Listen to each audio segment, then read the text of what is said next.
Welcome to the next session, the next episode. I can't remember which session we're on. We're on session 21. 21. But that for won't those be of you the keeping episode. track. Oh, okay. I mean, I can sit down and figure it out if you want. No, that's fine. That's Yes. fine. So, where we last left off, you guys had went down to the Temple of Balance after having resurrected, restored to full health anyway. The duo of Elena and Thalara. Some serious digit counting going on. 16. Episode 16. Episode 16. Oh yeah, because we lost some footage, didn't we? Yeah. So yeah, you guys went back after you'd restored Thalara and Elena, and as you were returning through to the temple, you saw that it was cordoned off. There was a bit of a crowd gathering outside, and a couple of guards at the entrance. As you were walking in, one of the guards had left, obviously, to look after the crowd or whatever, try and get them to disperse. And there you met the head priest, Viscatel. And Visca had made you aware that recently there's just been an outbreak of bugs in the place. When you guys went in to investigate, you found, actually, yes, there was quite a lot of bugs. But also there was some other creepy crawlies, big massive one. Dan said something, but we're going to ignore it because it's not here. So, okay. What a gimp. Yeah. He's got his thumbs tucked in. He's playing Fiscal right now. Fiscal wears gloves. He doesn't wear those gay thumb things. Fingerless gloves, though. Unless his matron tells him otherwise. My matron. Really thought Brayden was going to jump on that. Brayden's zoned out, bro. I don't know what he's looking at. Great. He's watching Marvel Rivals. Okay. So when you guys went in there, you found a big beastie that was almost acting on guard to a group of individuals you recognized as those that have been hounding you and assailing you since session number 2 or 1 or 2 or 4, something like that. The wraiths that seem to be linked somehow to the Veiled Nexus. When you guys went in, they were performing some kind of ritual with a device that was in the center of the room. It looked square, jade, covered in gold inlay with all kinds of patterns and etches on it.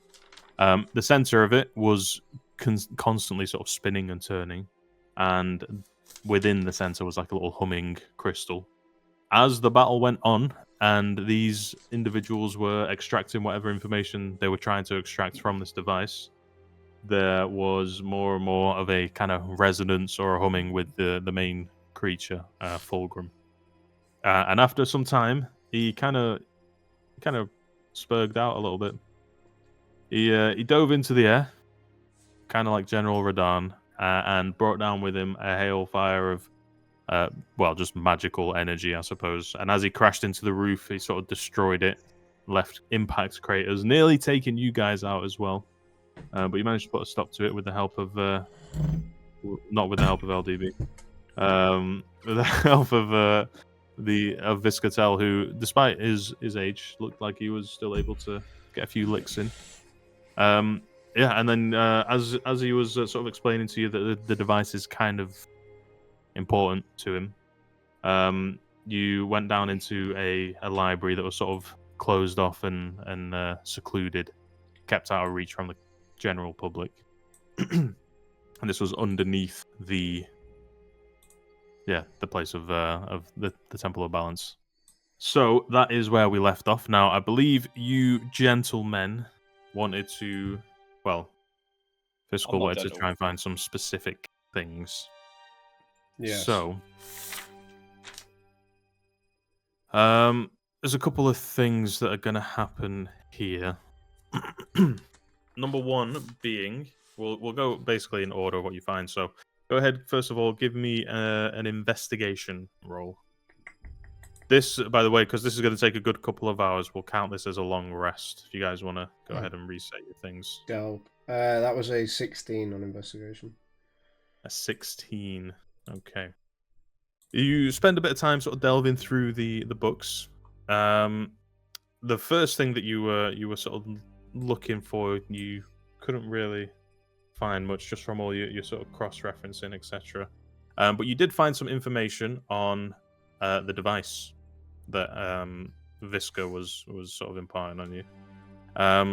The information itself, it takes you a while to sort of make your own notes about it, but there's a particular page on there that kind of sort of sums everything up for you, thankfully. And I will send it here. Quite a lot of text, but the general gist of it is that with the device, it seems as though it only records information when presented with a specific type of seal, and then it will record spoken information. There may be some kind of affixation that you can do with the crystal, but it's kind of frowned upon unless it's executed or permitted by the High Arbiter, who you have no idea who that is.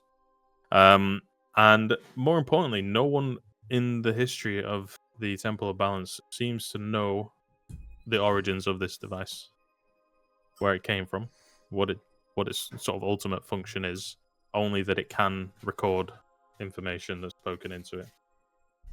So I don't know if you want to spend a bit of time reading out the. I'll read it out. It's going to be a bit of a long read. Yeah, it's fine. I'll blast through it. Yeah. Excerpt from Veiled Codices of the Balance, authored by High Archivist Enarath, year 185 of the Sealed Age. On the fucking, why are you using big words, you bitch? On the appropositor. On the appropositor, the cube. Talking like it knows what that word means. The appropositor was bestowed upon this temple under the shroud of moonless night, delivered by hands draped in veils of shadow. None spoke of its origin, and the herald who bore it departed without uttering a word, leaving only the cube and a parchment bearing the sigil of Pelor, the Bright Lord, bringer of dawn and keeper of order. The parchment itself crumbled upon inspection, as though unfit to bear the weight of the truth it carried. The device, a jade cube of intricate and perplexing craftsmanship, defies the conventions of mortal artifice. Its surface is adorned with etchings of pure gold, forming an array of glyphs that shimmer faintly, even in the absence of light. These glyphs elude complete understanding, yet their presence implies a deliberate and precise purpose.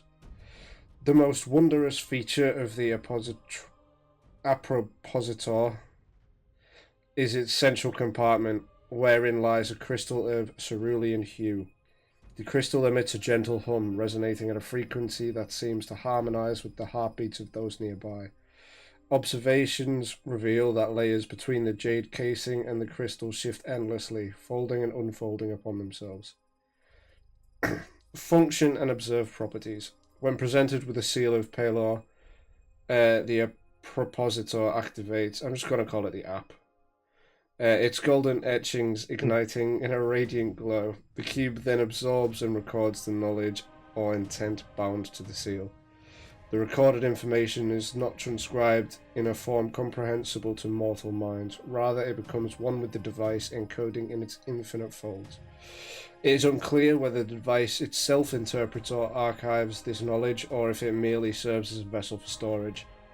Attempts to extract the recorded information have proven futile, save for a tantalizing hint.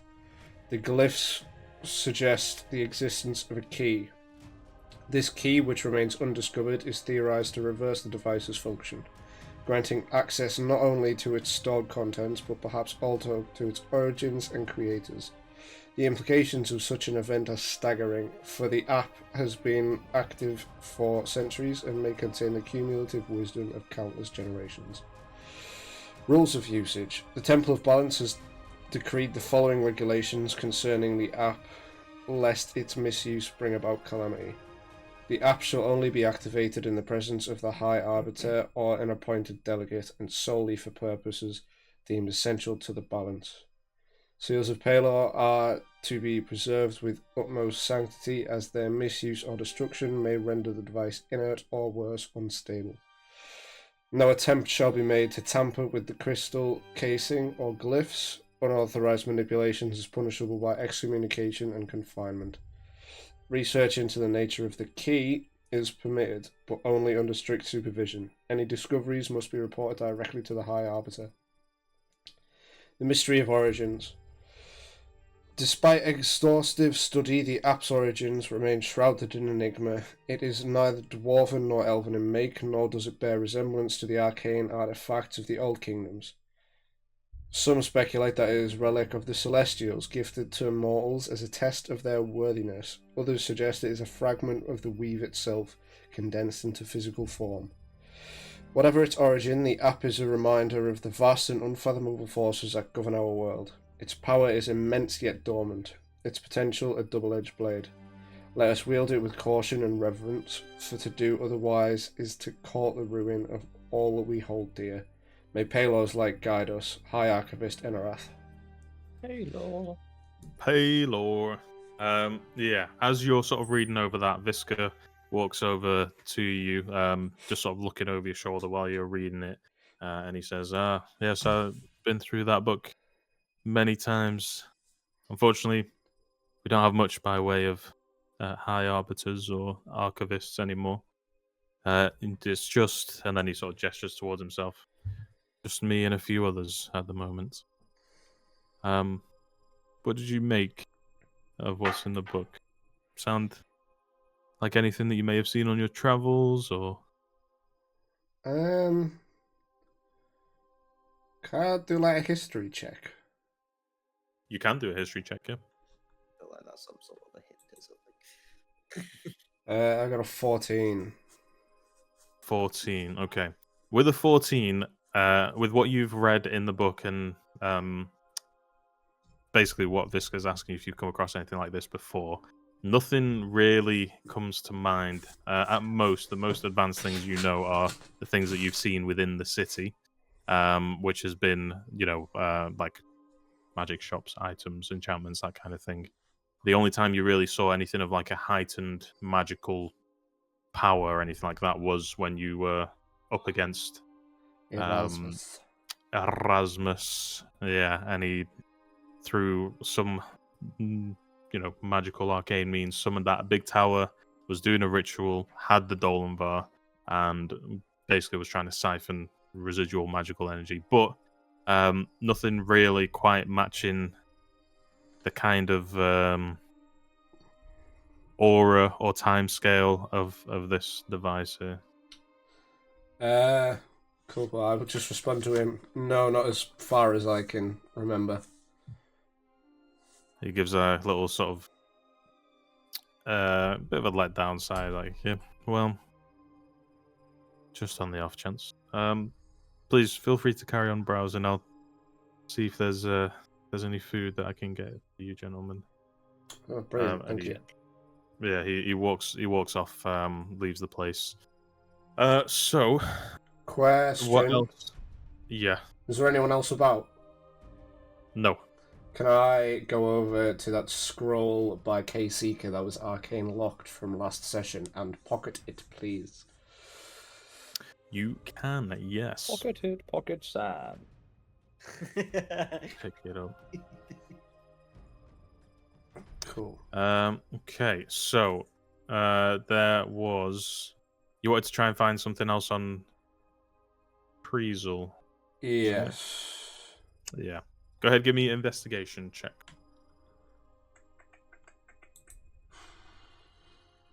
It's 13. 30. Okay. You can't find much on, aside from what you already know that it's an existing city. You can't find much on any new type of information. So as you're looking through these sort of books that are basically just geography, Prezel itself, south of Tesselheim, a northern kingdom. Not much information traded from that sort of area. But geologically, people know where it is. They know they used to trade in minerals. and occasionally used to harbour sort of fishing boats, that kind of thing. One thing that you sort of do while you're looking through it, you start to switch your focus from just general reports about Priesel to any kind of missionary work that was based around Priesel, and then you come across a medical report of a missionary, basically follower of the Temple of Balance, who was sent to Priesel, or made his way to Priesel to try and spread the good word. I think this might be a bit. Brayden, what the fucking odds, by the way? Just trying to see if I can roll higher. It just keeps fucking mimicking your rolls. Oh, That's Jesus bullshit. Christ, Bez, that is words on words. That is a lot, yeah. But I'll break it down for these guys, and then the audio listeners will get the audio book from Caleb in a second. Oh, wow, okay, cool. Basically, what this seems to refer to, this specific document, is that it's a report or a medical report of someone who went to Demetriel, went MIA basically for about 4 months or so, and then came back a husk of a man, a shell of a man. Went to He was Demetriel or alive. went to Priesel? Sorry, Priesel. Yeah, he went to Priesel. He was returned, but there wasn't anything similar about him. More or less, he was basically a walking vegetable when he came back. That's my favorite cut. Yeah, there's some interesting things in the actual report itself that kind of tip you off to maybe what could have been happening while you're there. Okay. So I'm gonna load this differently so I can turn my rotate on so I can just scroll through it a bit better. Medical report on missionary Halvar Vintrell, authored by adept healer Lyson Orville, Temple of Balance, Demetriel. Date, excuse me, year 779. Essay? Sealed Essay? yeah. Hey, essay. 14th of Aurum. Patient name, Halvar Vintrell. Age, 34 years. Occupation, missionary of the Temple of Balance. Mission location, the Darklands, with particular time spent in and around the town of Priesel, Tesselheim. Initial observations. Missionary Halvar returned to the Temple of Balance after an extended absence of 4 months. Upon arrival, his physical condition was grim, and his emotional state was unprecedentedly. That doesn't look right as a word. Unprecedentedly hollow. Unprecedentedly. Yeah, I don't know. It doesn't look right actually. Hollow. His appearance was None of this is making described sense. by witnesses as lifeless yet animate. And he exhibited the following symptoms. 1. Physical wounds, numerous lacerations across the torso, arms, and legs. The cuts were precise and appeared ritualistic in nature, arranged in geometric patterns or concentric circles and sharp angles. Despite attempts to heal the wounds using divine magic and herbal remedies, the cuts remained open and fresh, refusing to scab or show signs of natural healing. 2. Emotional and cognitive state. Total absence of emotion or affect. Halvar did not respond to questions with any discernible tone or expression. Eye movement was sluggish and his gaze seemed to fixate on nothing in particular. He displayed no signs of recognition, even when addressed by long-standing acquaintances.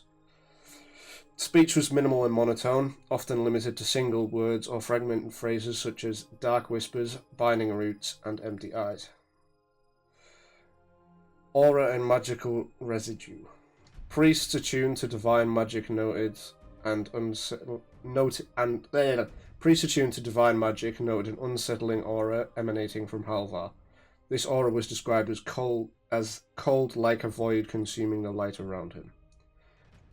Arcane detection revealed faint traces of necromantic and enchantment magics clinging to his form, though the origin and purpose of these spells could not be determined, probably because some fucker wanted a friend. Patient history and timeline. Halvar Vintrell departed Demetriel in early sunbright of 779 essay, traveling to the Darklands to spread the word of Paylor. His mission specifically targeted the mining town of Priesel, a settlement infamous for its secrecy and its proximity to the cursed forests of Tesselheim. Reports indicate that Halvar successfully entered the town but ceased all communications with the temple 2 weeks into his stay. Halvar reappeared at the temple gates in early sunfall, bearing the aforementioned injuries and symptoms. He was found clutching a small leather-bound journal which was too water damaged and burned to decipher. The few legible words included shadows root deep, harvested in pain, and Paylor forsaken. Medical and magical treatment attempts. 1. Divine healing. Multiple clerics attempted to mend Halvar's wounds using prayers to Paylor and restorative magic. These efforts failed, with some clerics reporting that their spells were rejected or absolved. Herbal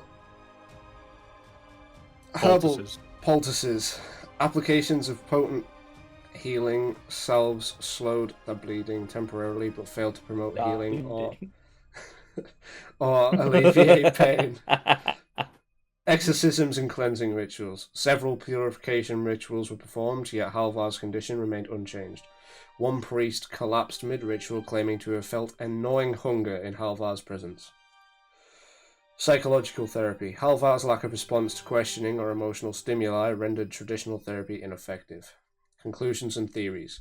Halvar's condition is unlike any ailment documented in the annals of the temple. The following theories have been proposed.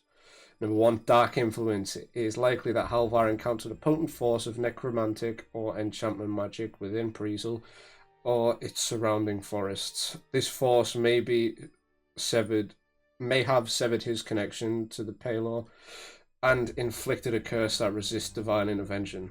Soul fragmentation. Scholars suggest that Halvar's soul may be fractured or partially consumed, leaving him in a state of spiritual limbo. Binding rituals.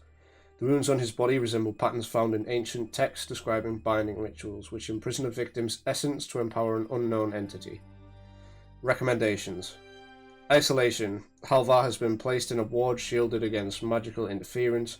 Contact with him is restricted to senior clergy and researchers.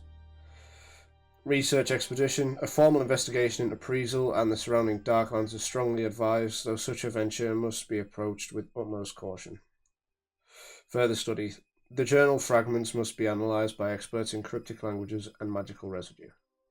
Closing note. Halvar Vintrell is alive in body but absent in spirit.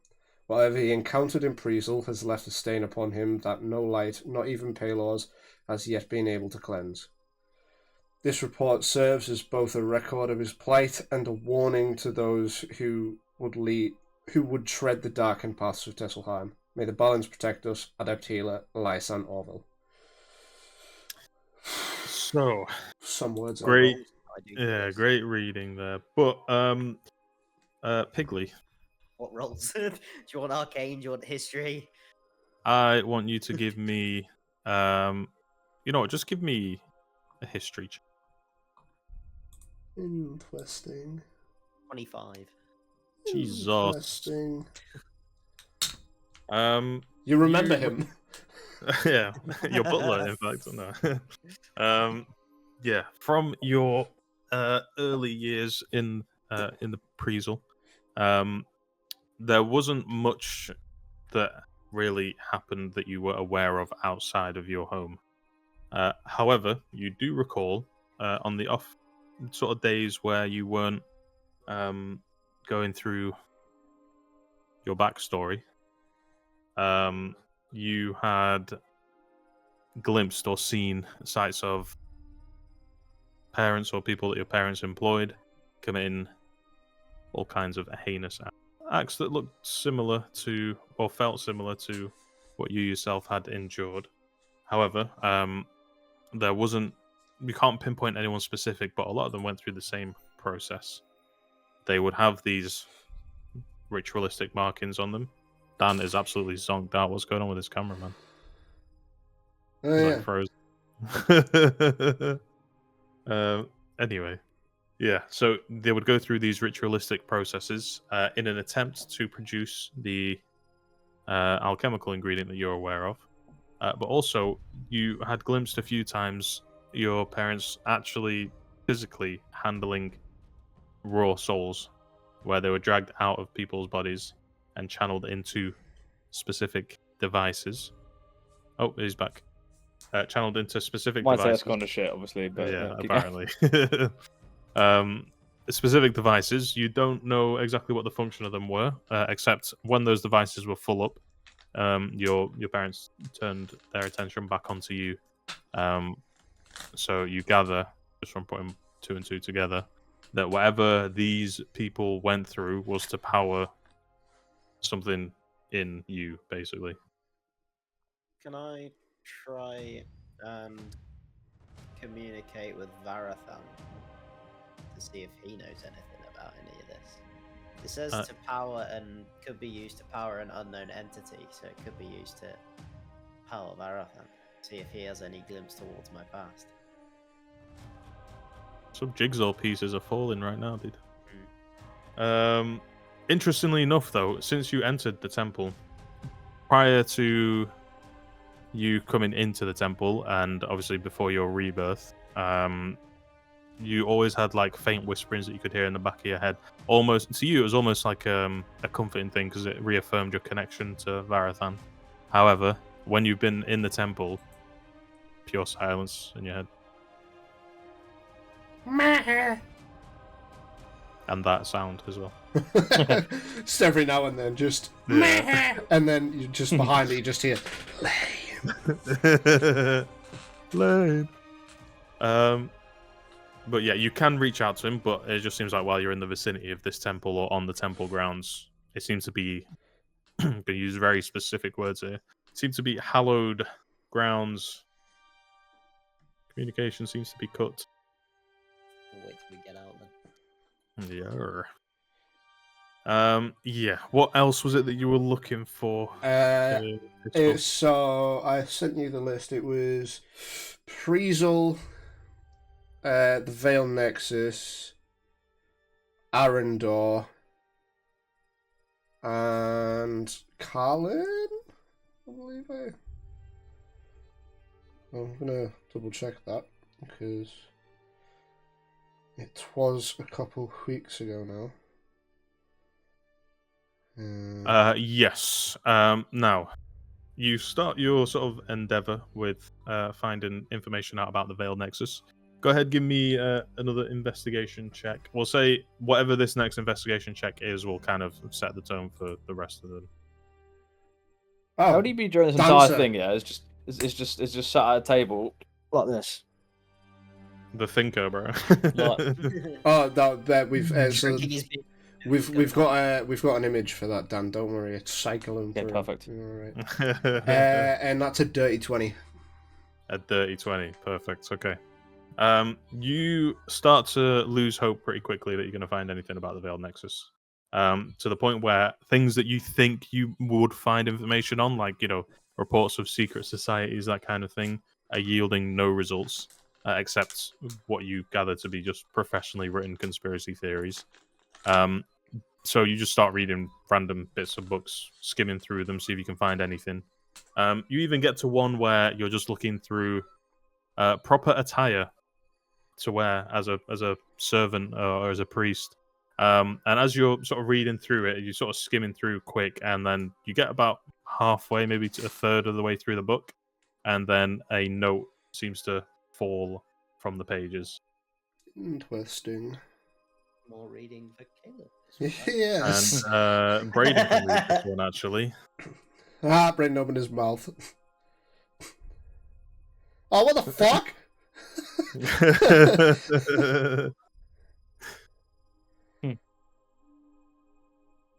While Braden, just before Braden starts reading this, I do have a question. Yeah. Or two questions, actually. Would there be any information pertaining to the First of Corinthus in here?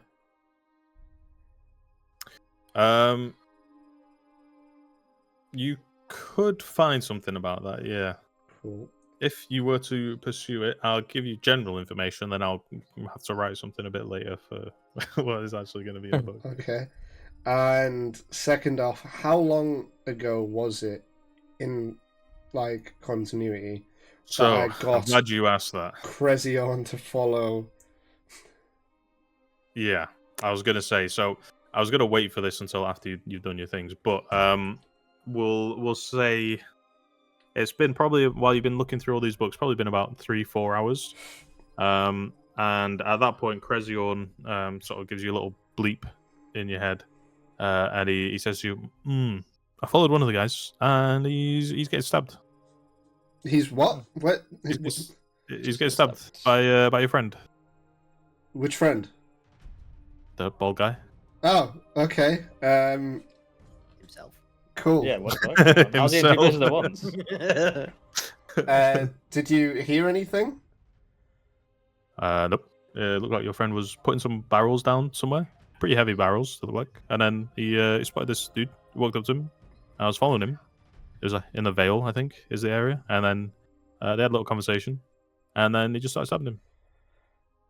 Oh, yeah, he just cut his throat. Yeah. Okay, cool. Can you keep an eye on Diggsy and just see what he's up to? Okay. Cheers. And then the voices, they stop. Cool. So, in terms of the note that you found on there, I shall read it out because Raiden cannot read, in fact. So, found scrawled in the margins of the 37th chapter of Proper Attire for the Pious Servant, Temple of Balance Archive. The note that you find is very clearly hastily written, and it says, "They move unseen, not in shadow but in plain sight, for the veil is not to hide, but to obscure what you would never think to look for.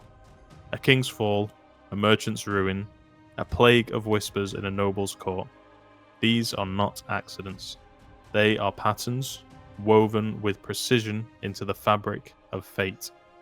Should you glimpse their thread, do not pull. To unravel is to choke on what you cannot grasp. The weavers do not forgive, and their work does not falter."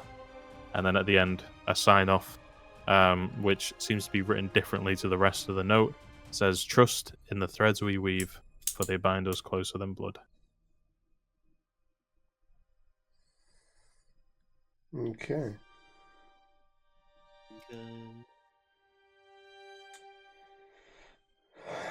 Cool.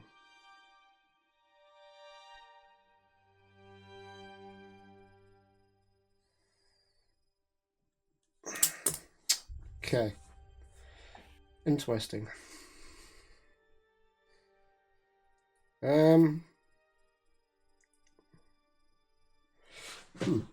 Okay, I'll pocket the note for now. Mm-hmm.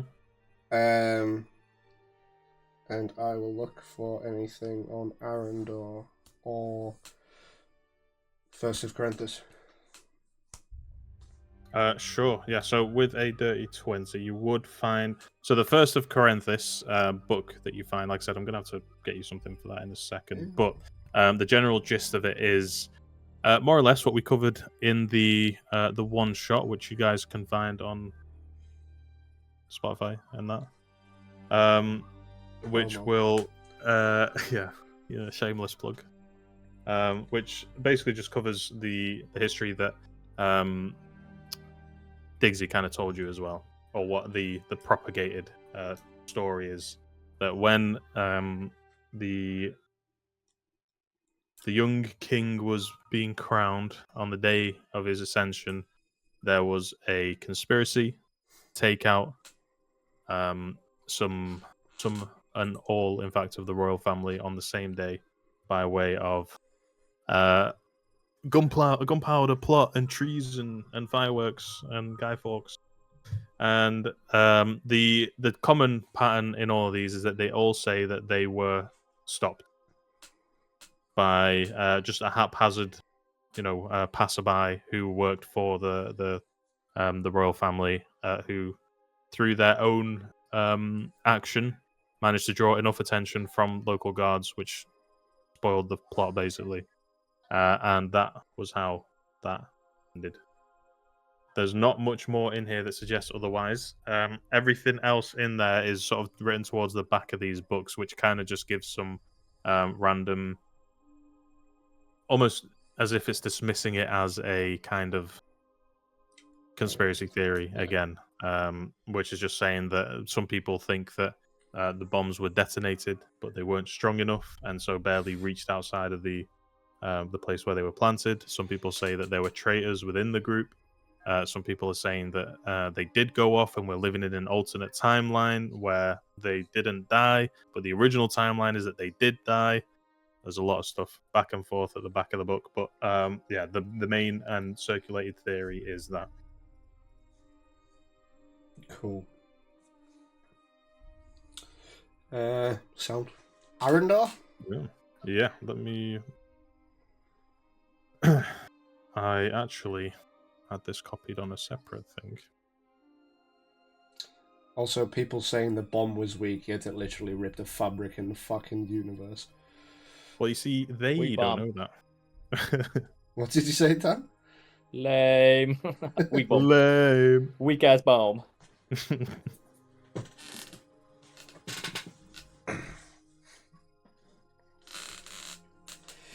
That's interesting.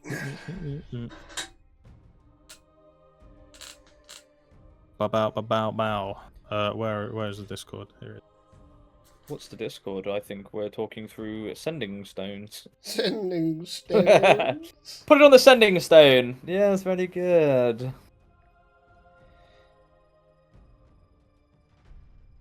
Hang on, I think I may have made a mistake on this with the timing of it.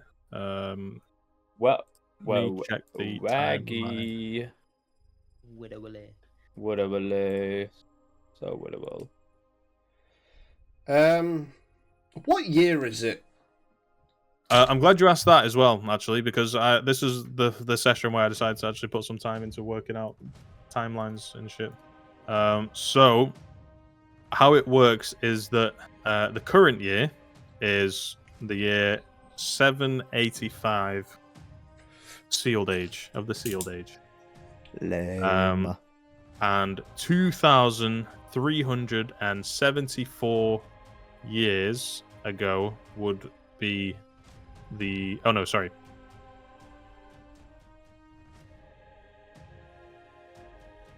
He's got it. He's got it. Let me send this because I'm gonna fuck it up actually writing it. There you go. So year 0 SA, the dawn of balance. Paylor aids in the sealing of the Great Shadow, bringing an end to an age of strife. The year 785 SA, the current year, making it 785 years since the sealing. And then the year 4071 PSE is the earliest date of record in the history books. On Terra Ardor, which is... Terra Ardor, the name of the planet. Interesting. Hey, guess what? Lame. Lame.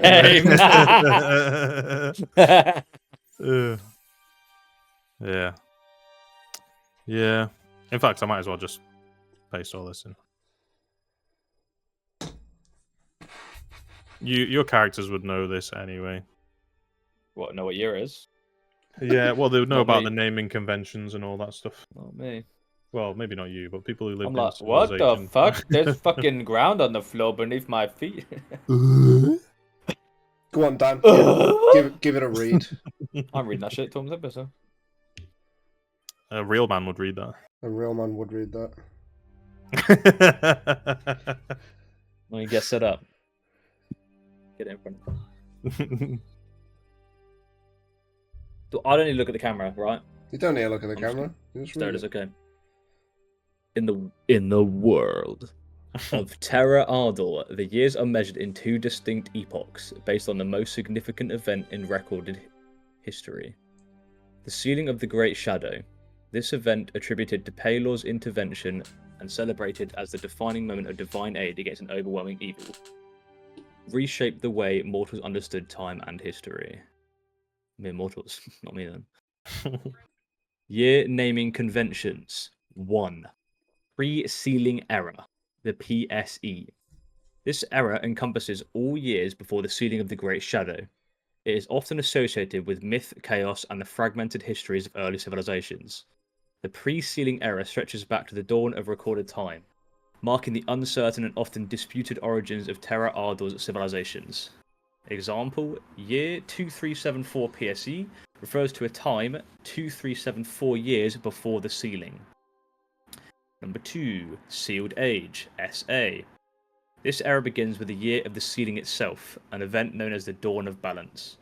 It is considered year 0, though many Theologians. theologians argue it is more a turning point than a moment. This epoch is marked by the slow rebuilding of civilization, the rise of the worship of Palor and the Pantheon, and the eventual decline of divine reverence as the centuries wore on. Example, year 785 SA refers to a time 785 years after the sealing.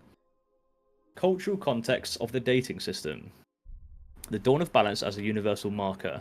Though the event occurred over 800 years ago, it is widely accepted across Anoria as the dividing line of history, due in no small part to the pervasive influence of Palor's clergy in centuries immediately following the sealing. Temples, scribes, and scholars promoted this system as a way to unite the diverse peoples of Terra Ardor under a shared narrative. Shifting significance of Palor. While Palor's worship once flourished, it has since waned in many regions, leading to more secular interpretations of the Sealed Age. Some cultures now refer to the epochs as Before the Balance, BB. L. BB, and After the Balance, AB, a more neutral phrasing than downplays Palor's central role. Folk histories of the pre-sealing era. The pre-sealing era is often regarded as a time of obscurity, its events shrouded in legend. It is during this era that the gods were said to walk among mortals. And many ancient ruins across the Noria are thought to predate the sealing.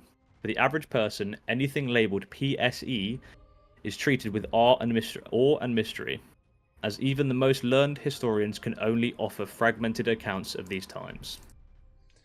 Boom. Bosh. And then this one's for back to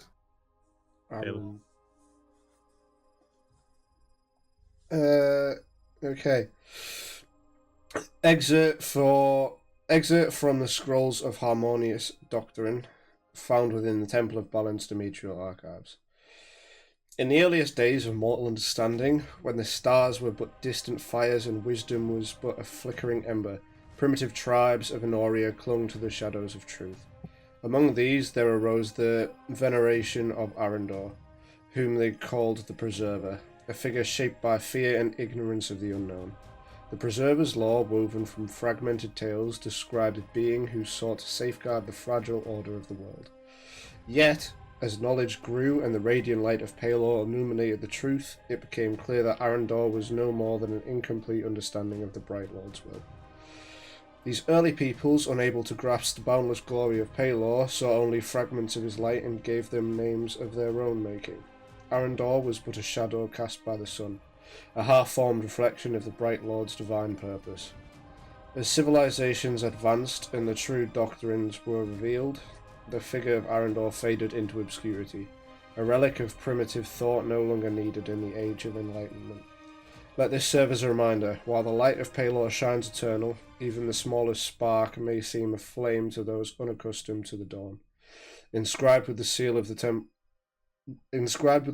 Temple of Balance in the year 213 of the Sealed Age.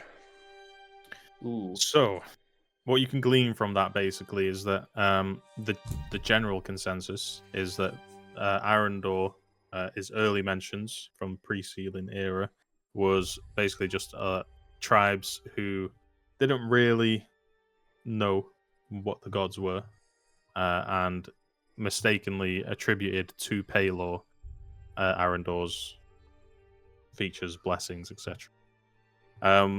What you find strange, though, is that the temple that you saw under Varlin kind of seems to go against this, because if it was just associated to tribes, how would they have been able to build these temples that last as long as this?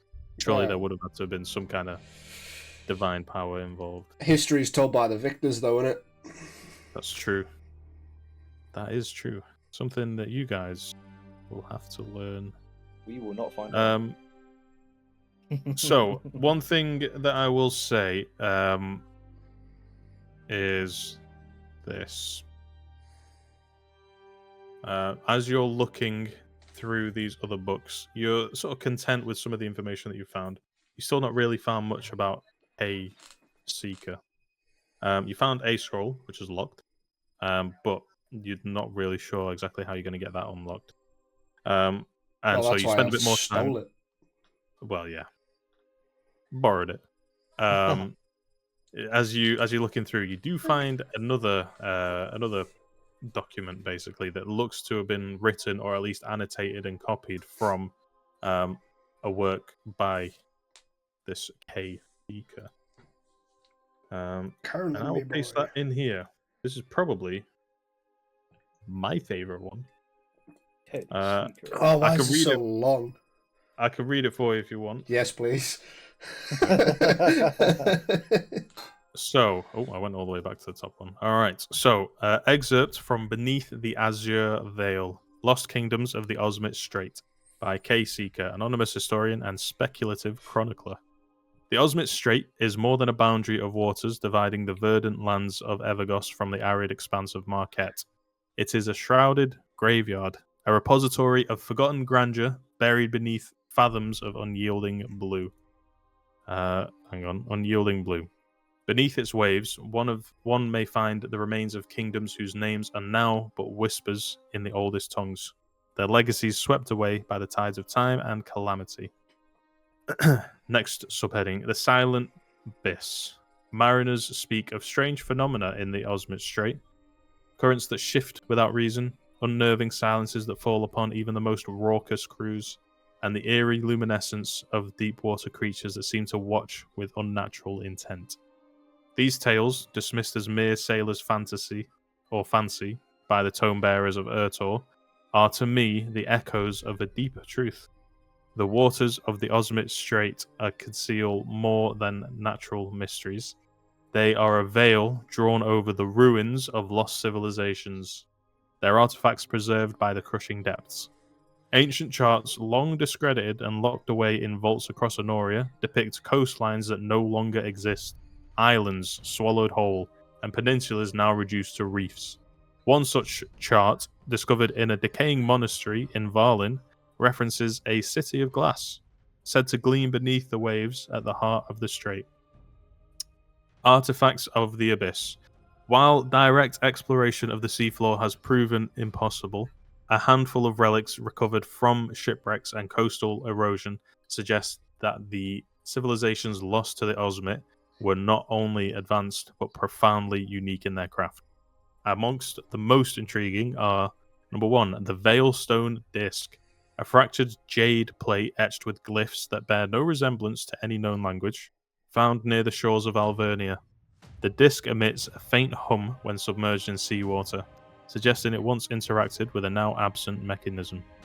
The Oris Pearl, a translucent sphere retrieved by a deep-sea diver near the strait's center.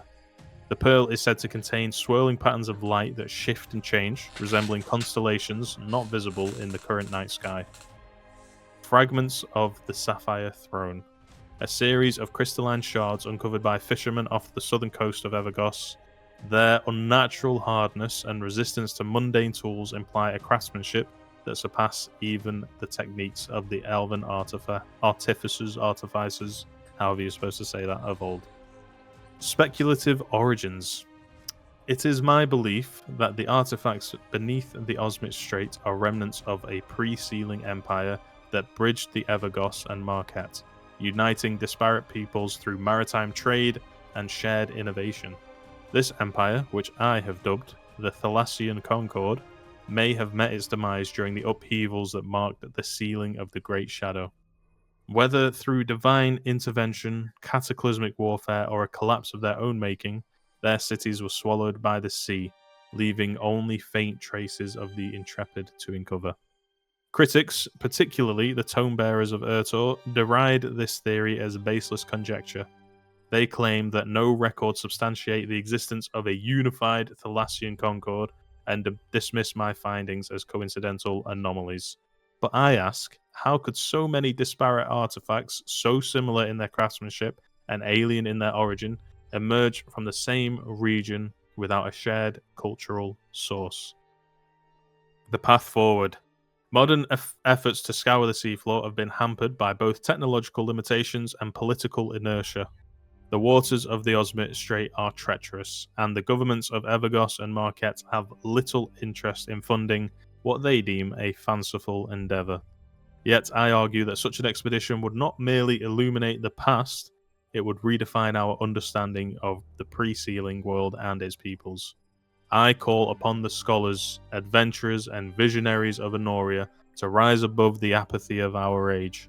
Let us dive into the depths, armed with courage and curiosity, to uncover the secrets of the lost kingdoms beneath the waves. If the gods themselves once walked these lands, as we so often claim, might their footsteps not also lie preserved in the silence of the abyss? Until that day, I shall continue my search.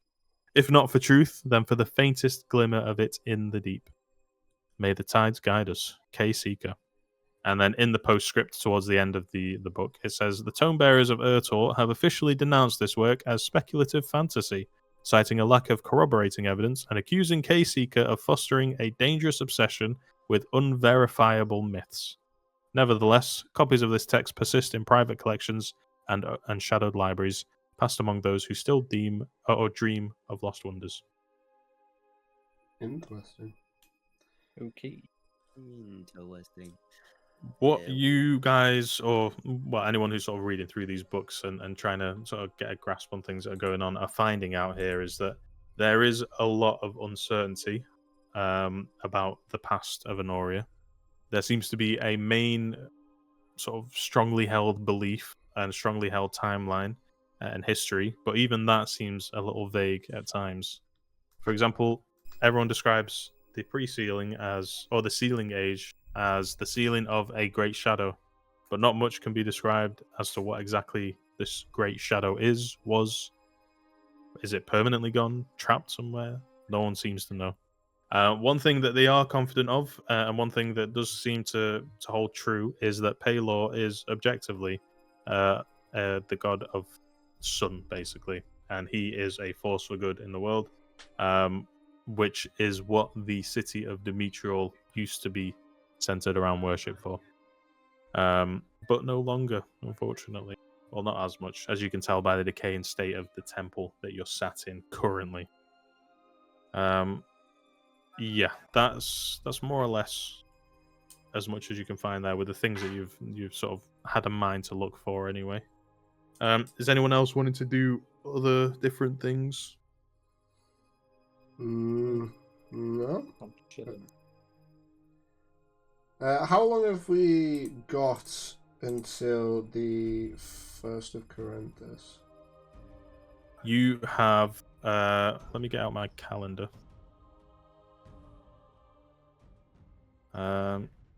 Corinthus is 30. Each month is 30 days to make it easier. 1st of Corinthus will be about 2 days away now. 2 days, okay. So it would be the 28th of Valenmere, the month of silver light. 28th of Valenmere. Yeah. I think I sent you the calendar previously. Yeah, you did, yeah. Okay. So, in the midst of you guys sort of looking through these bits of sort of documentation, that kind of thing, Visca's been in and out, sort of giving you guys food. It looks like each time he's coming down, there's a bit more sort of dust and rubble on his gear, as he's very clearly just trying to, clean the place up as best he can above ground. However, while you guys are sort of looking through, I will say you've had your long rest now. But it seems as though the collapsing of the roof of the Temple of Balance has in fact attracted quite a bit of attention. So while you guys are, well, are you going to be staying down here, or do you want to move out? Personally, I think it would be a good idea to go see Diggsy. Because he's stabbing people. Yeah. We thought that's a bit weird. I don't know if you guys Bit odd, isn't it? want to do anything else. Open to suggestions. I'm quite happy, actually, to do that. Go look at matey boy. Malric. You can't use that word. Higley. Mr. Man. Not with the hard K at the end.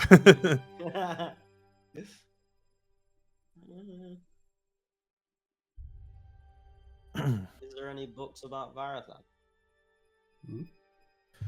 Nay, there are but none. Considering there's very little Rock! information about I did have something written down because I figured you would want to look for something, but I didn't get around to finishing it. So, let's take a quick little break here. Cool. 5-10 minutes, and I'll finish scribbling down what I've got and try and format it nicely. Ladies and gentlemen, welcome back to the break. Hopefully, you decided to subscribe and pay us a lot Welcome of back money. to the break. Welcome back from the break, I said. Wait, what did I say? Welcome back to the break. You did say that, yeah. Did I say that? Yeah. You did. You said welcome back to the break. Reroll, cat.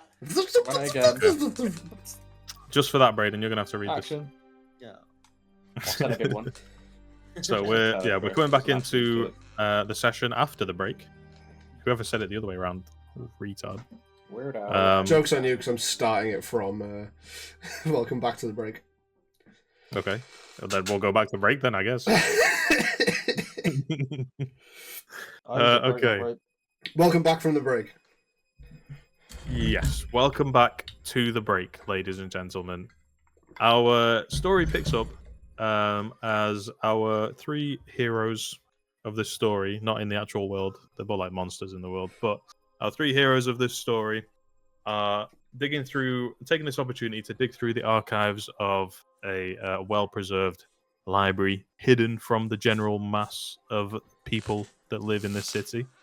A bit of information has been found, and Pigley, as you're looking through, strangely, in your new form after your rebirth, you find that cognitively you're just able to focus a lot better than you normally would. Your eyes seem to pick up lines of text and you can read them effortlessly. Seem to store fresh in your head. And certain things just start to click piece by piece for you. And you do end up finding, just from quick scanning of a book that's sort of detailing ancient old folk tales, there is actually some information about Varathan. There's not really much mention in any other books about him. He seems to be put in a similar category as Arendor. He was initially just misunderstood as one of the current gods, basically one of the darker forces of power in this world. But this is the excerpt that you find. So if you want to read that, please feel free to do so.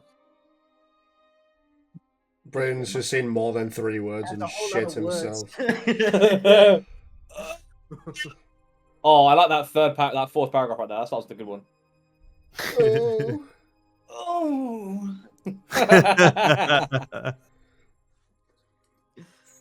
Excerpt from Wister's. Oh, it's already happened. He did it!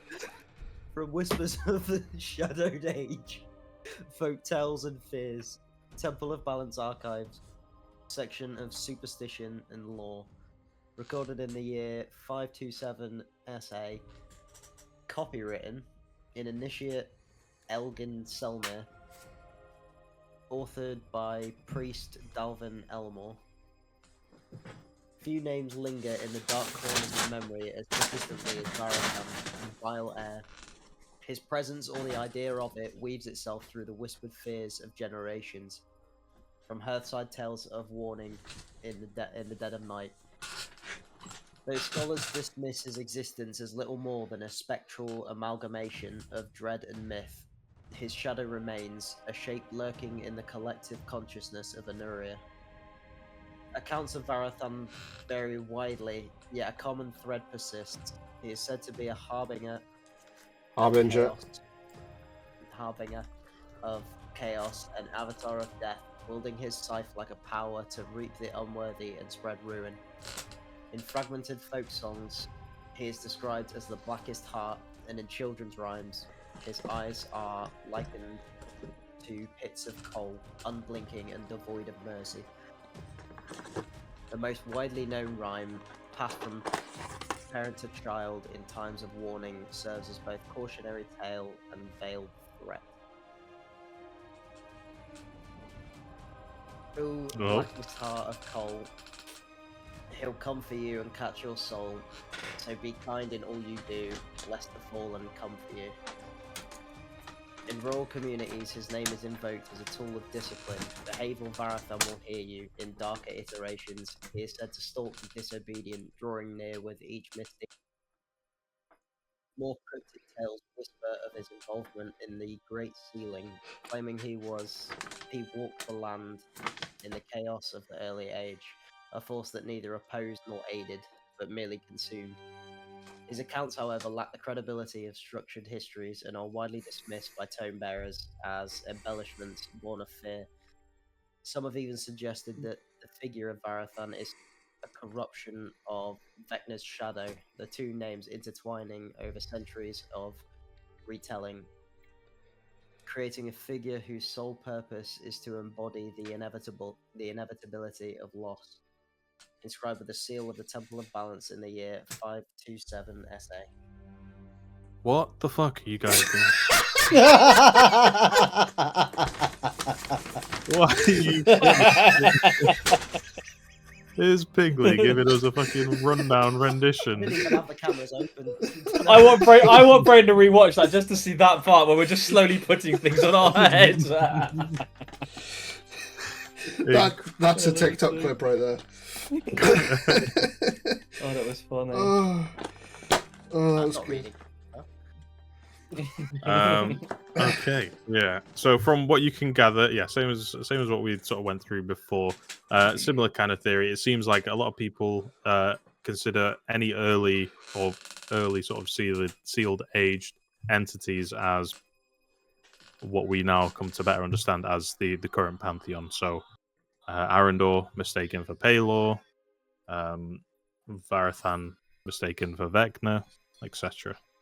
I Now, recognise Vecna, and I think it's from Stranger Things. Also from my one shot. Also from his one shot. Yes. And also for anybody, I don't think. Did you upload the session where you guys first went into Demetrial? So the first episode it starts off with us in the basement fighting that ooze monster. Okay. Well, you guys definitely won't remember this then, but I thought you'd have recorded it. When you very first came into Demetrial, I actually had one of the kids sing this exact rhyme that I've written down there. So there is layers to this shit, okay? Layers. How do you even remember that? Because I specifically wrote it with the intent to reveal it That later on. orchestrated it. I'm the leader of this pack. Trust me. Okay. LDB, give me an investigation check. Oh, interesting. I can do that. It will be low. If I can find it. If I can find it. I was going to go for the bag so early on, and then I realised I had more stuff, by the way. It would have been so good if you poked little eye holes in the bag. I was going to, but I couldn't get it over my head. I don't know if you noticed, it nearly fell off. A 7. A 6? 15. Okay. 15. A 15? What the fuck? How is that a 15? Whoa, you want this instead? From our point That would have been way clearer. Our point of view, that was also a 51. There you go. Okay. 015. Okay. Yeah, with a 15, as you're watching these two sort of reading and looking through all these books, you think, hey, must be something exciting in there. So you just start picking up random books, reading them. Sometimes you don't even realize that they're upside down, but you keep reading through them anyway.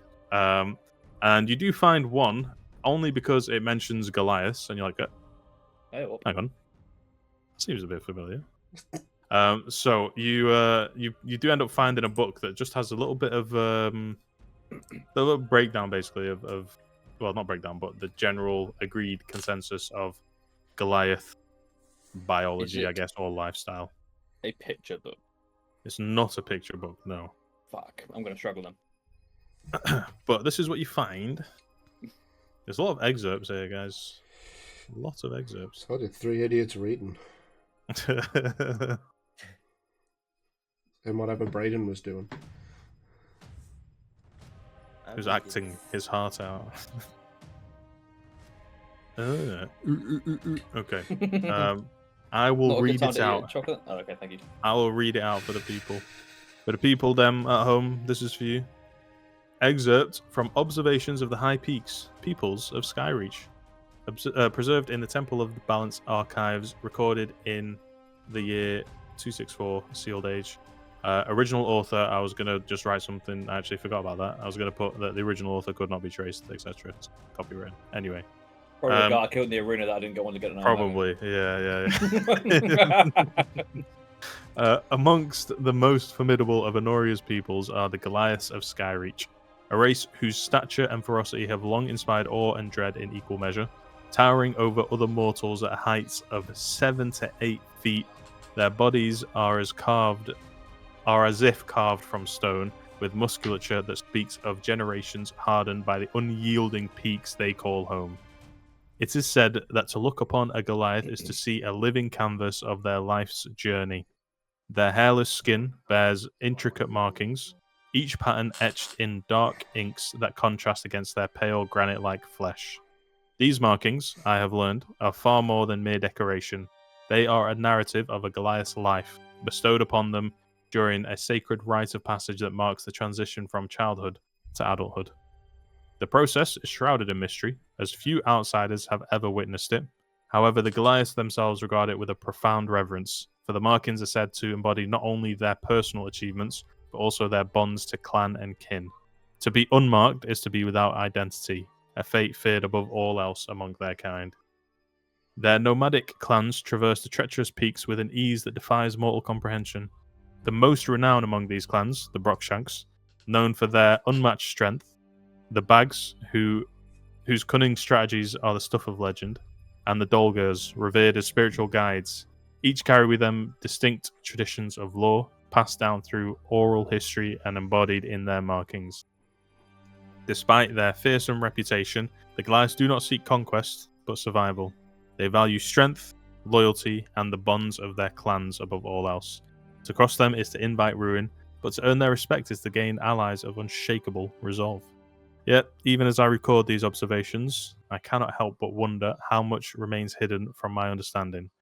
For the Goliaths of Skyreach are as elusive as the peaks they roam, unpredictable, untamable, and forever shrouded in the mists of legend.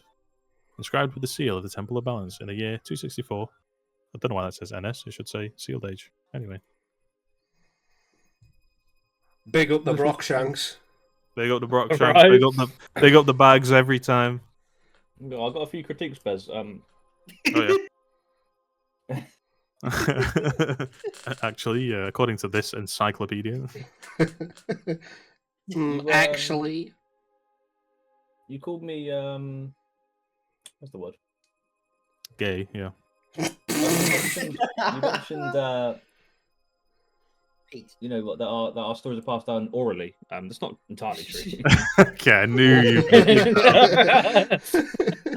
I knew you would have. I mean, sometimes, yeah, but not everyone's into it. I was thinking, how else do I write this? Orally, by mouth? I was like, it's just the same thing. So just different canals. You should have seen my face when you said I was one of this. Like, I was like staring. Oh, but I wasn't even looking. Shit. Okay, I'm gonna have to watch that one back then. And then God damn. Peaks and his face fucking perked back up again. Yeah, I looked away one, but I was like, and they said that I was like straight back in. One thing that you kind of glean from this, none of the names that were listed in there sound familiar to you. The Mm. Bokshanks, the Bags, the Dolgers, nothing. And also, it seemed like you understand yourself the forms of family and brotherhood in the Goliaths, life or death. And you, as far as you have seen, have been one of the only, if not the only, solo traveling Goliath. Wanker, wanker, wanker. Yeah, but I'm not getting involved in that oral shit, so. Okay. It would be And all just as you, over just the as, place. well, that is on. Just as you start having these thoughts, you kind of flash in your mind Hmm. the thoughts of the words that Surta left with you. There seems to you some kind of connection, but you're not quite sure what.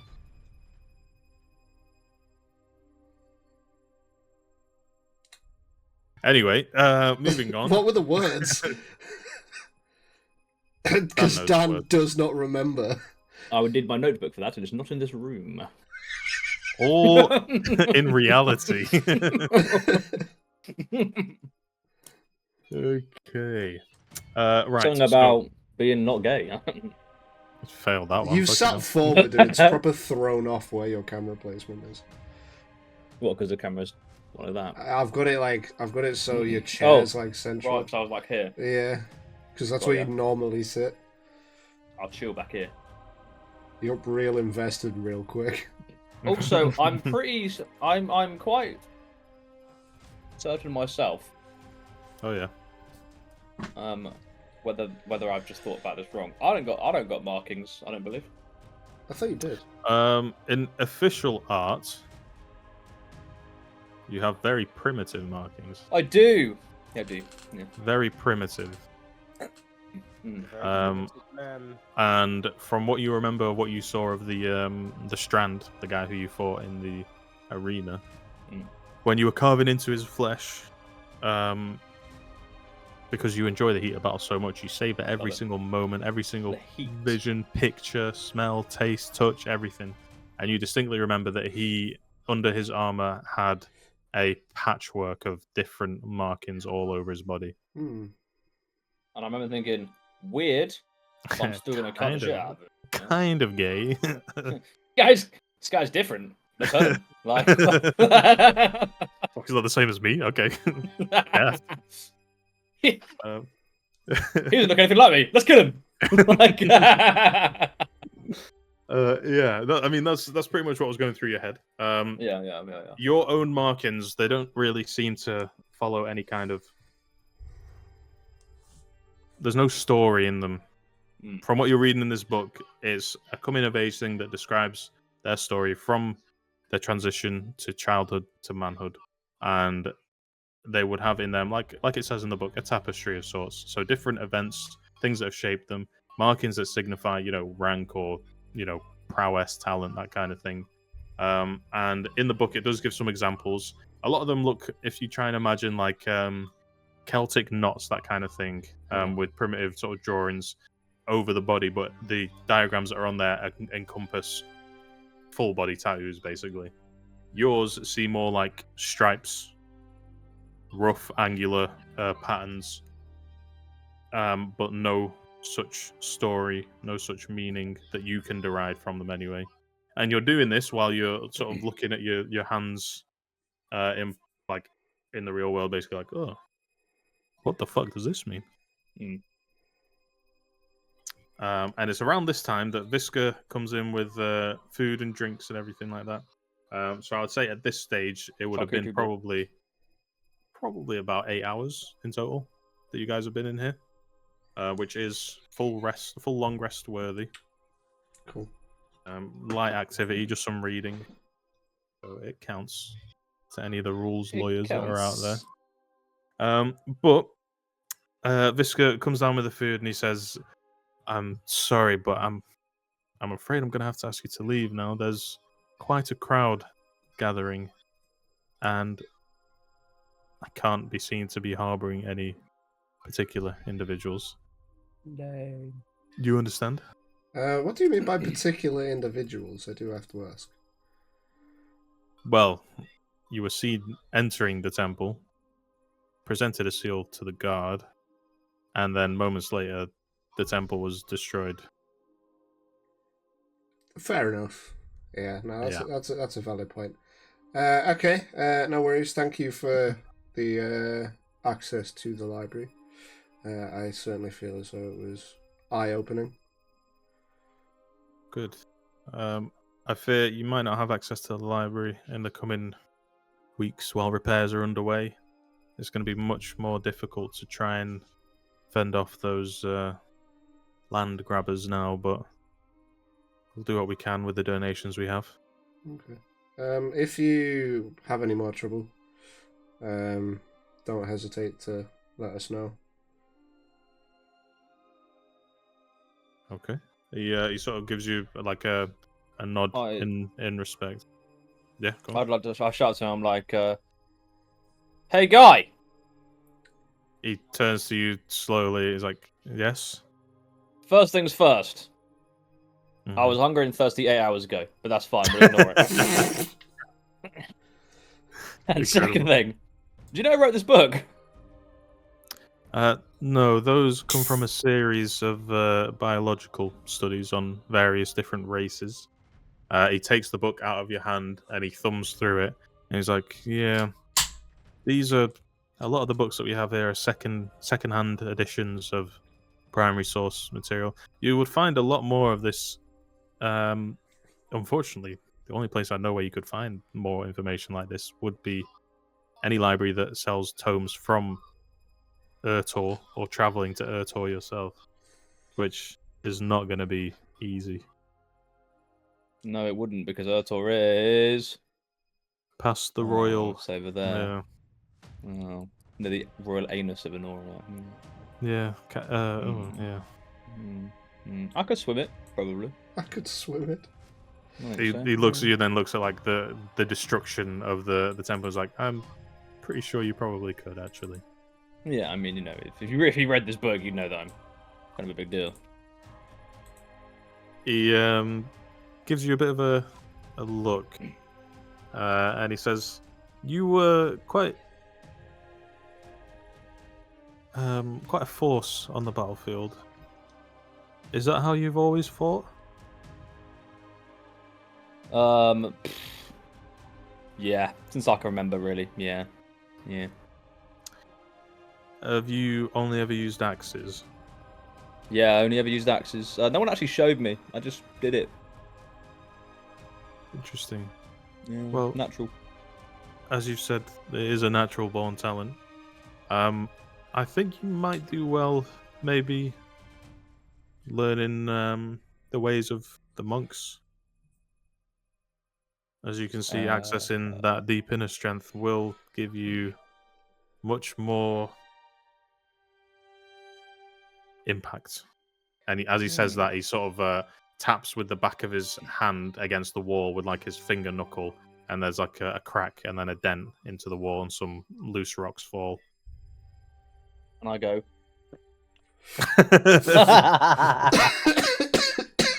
You bitch. You seem the stronger man. Yeah, he says, just a thought. If you're interested, you can seek me out, and I could tutor you in the early stages, if you desired. Can I see any threads? Give me a perception check. That is a 22. A lot of the threads that seem to be, as you sort of focus your eyes, it's almost like you're going into that state that you enter when you're in battle. Your eyes sort of get like a silvery kind of hue, and suddenly the world around you is full of various different threads. And as you're looking, you can see a lot of the threads that seem to be approaching LDB kind of whisked as if they're being drafted away. Some of them almost attaching to him and then singeing off, kind of. But there are threads that are coming off of Visca and towards LDB. They're not quite finding purchase yet. As this conversation is unfolding, LDB, what do you say? I say that sounds really cool, but I do have some questions. Of course. Number one, what's your name? He kind of rolls his shoulders a little bit as if, yeah. All right, you're taking a piss now a little bit. He says, head priest Visca Tell. Head priest Visca Tell, right? Okay, I got. Yeah, I remember you. I remember you. You seem pretty cool. Second question. Yeah. What is a monk? I've never come across a monk in my travels, bro. I don't even know what you're talking about.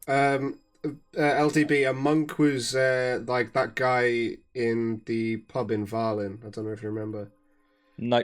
From the when the Wraiths attacked. That guy's a monk?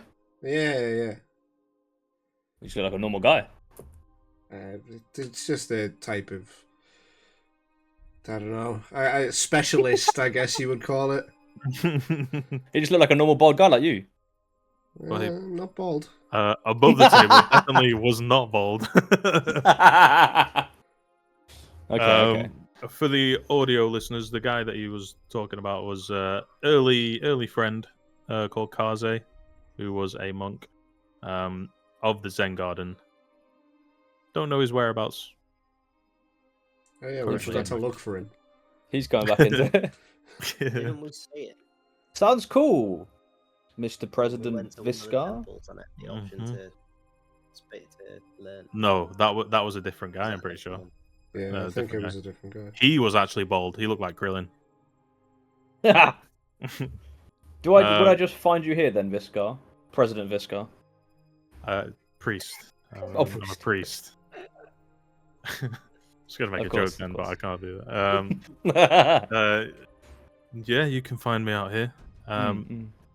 It's being training in the martial path of the monk isn't just about fighting. It's about finding your inner truth and drawing strength from it. So you can't start this path uncertain of who you are and who you want to be. Well, we may or may not come back to you. Someone clip that, because when we do eventually come back to that 70 sessions later. I know. Yeah, cool. That sounds quite scary, but also quite exciting. Do I get to use my axes if I'm a monk? You can. Do There are monks use many weapons? schools of martial arts that you could channel. It's more about perfecting your mind, body, and soul. If you do that best through weaponry, then by all means, there are Mostly various different best through schools. murder. Is that same sort of path? Not quite. You kind of see Visca's face kind of starts to look like, oh, maybe I shouldn't have said this actually.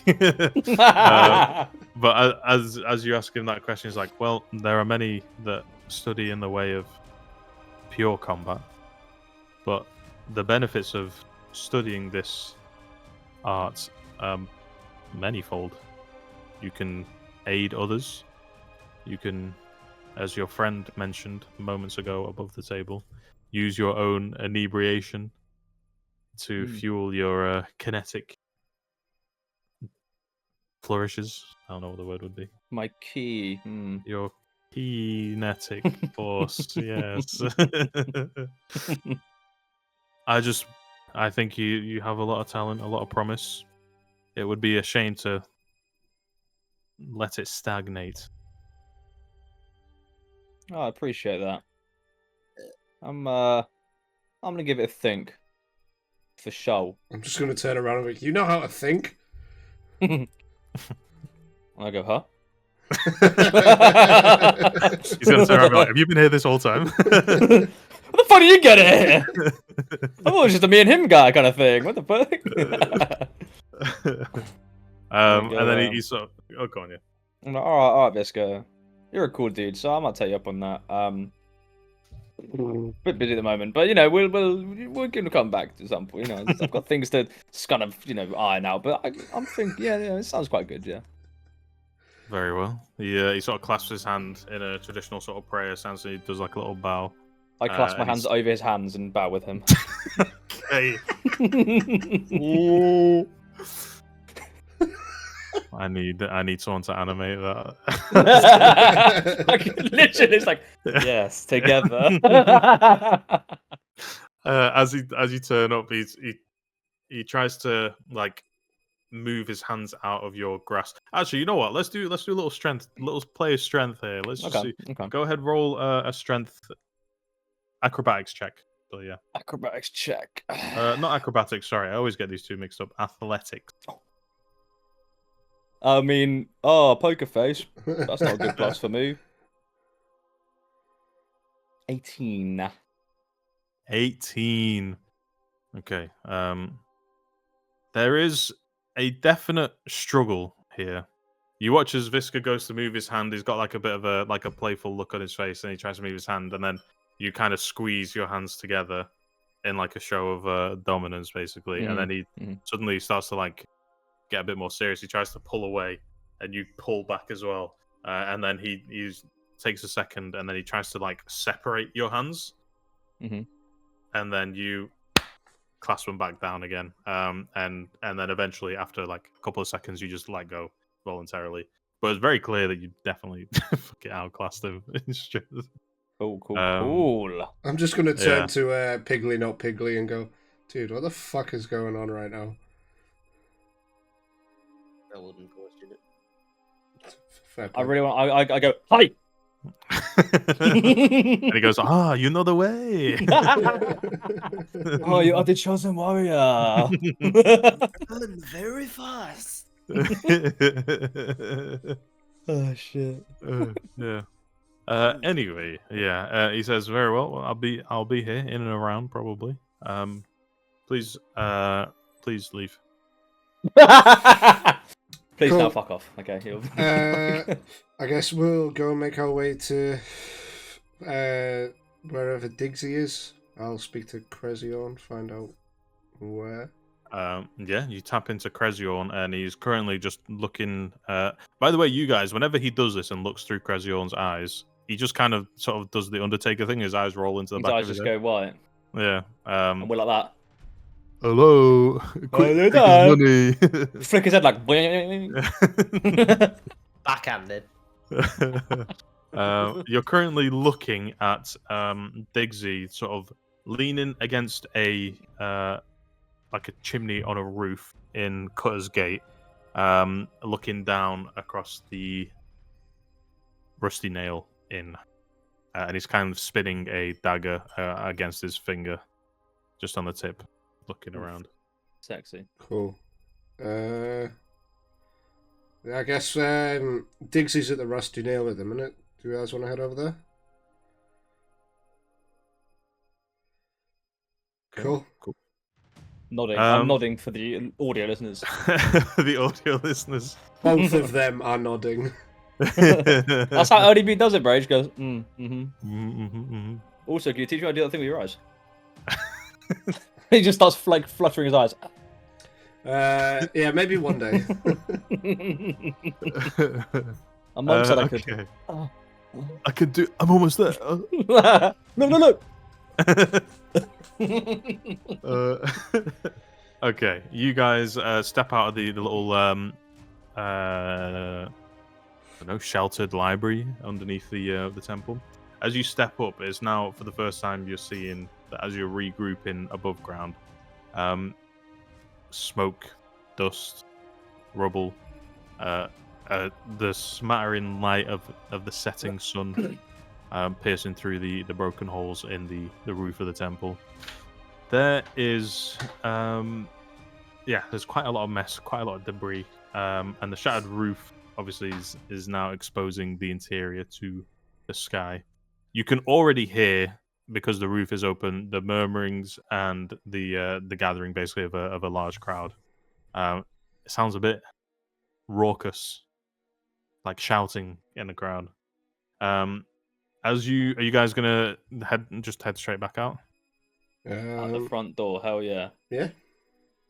Okay, fair enough. You guys step through the chaos of the previous battle, and as you go towards the front door, one of the doors has just collapsed onto the ground, and guards have already cordoned off the area, with a bunch of angry citizens shouting accusations the second that you step out.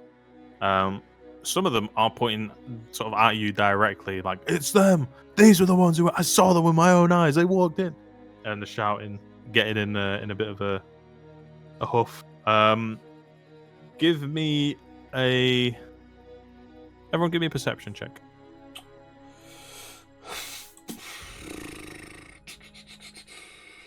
I got a 26. 19. 18. Okay, all pretty high rolls. High roll. As you guys step out, obviously your eyes now, having done a lot of reading, are good at picking out details. You guys see that across the crowd, although quite a large portion, probably about 100 or so people gathered outside here in a small little mob, basically. They're being held off by some guards, but there are some that you can pick out that are kind of leaning into other people's ears, whispering something and then moving, and then a couple of others saying something else. And then the second that they stop talking or they move away, they seem to just vanish.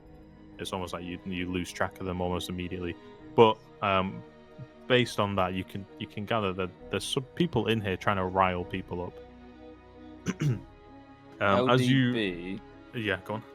thinks that the people are praising them.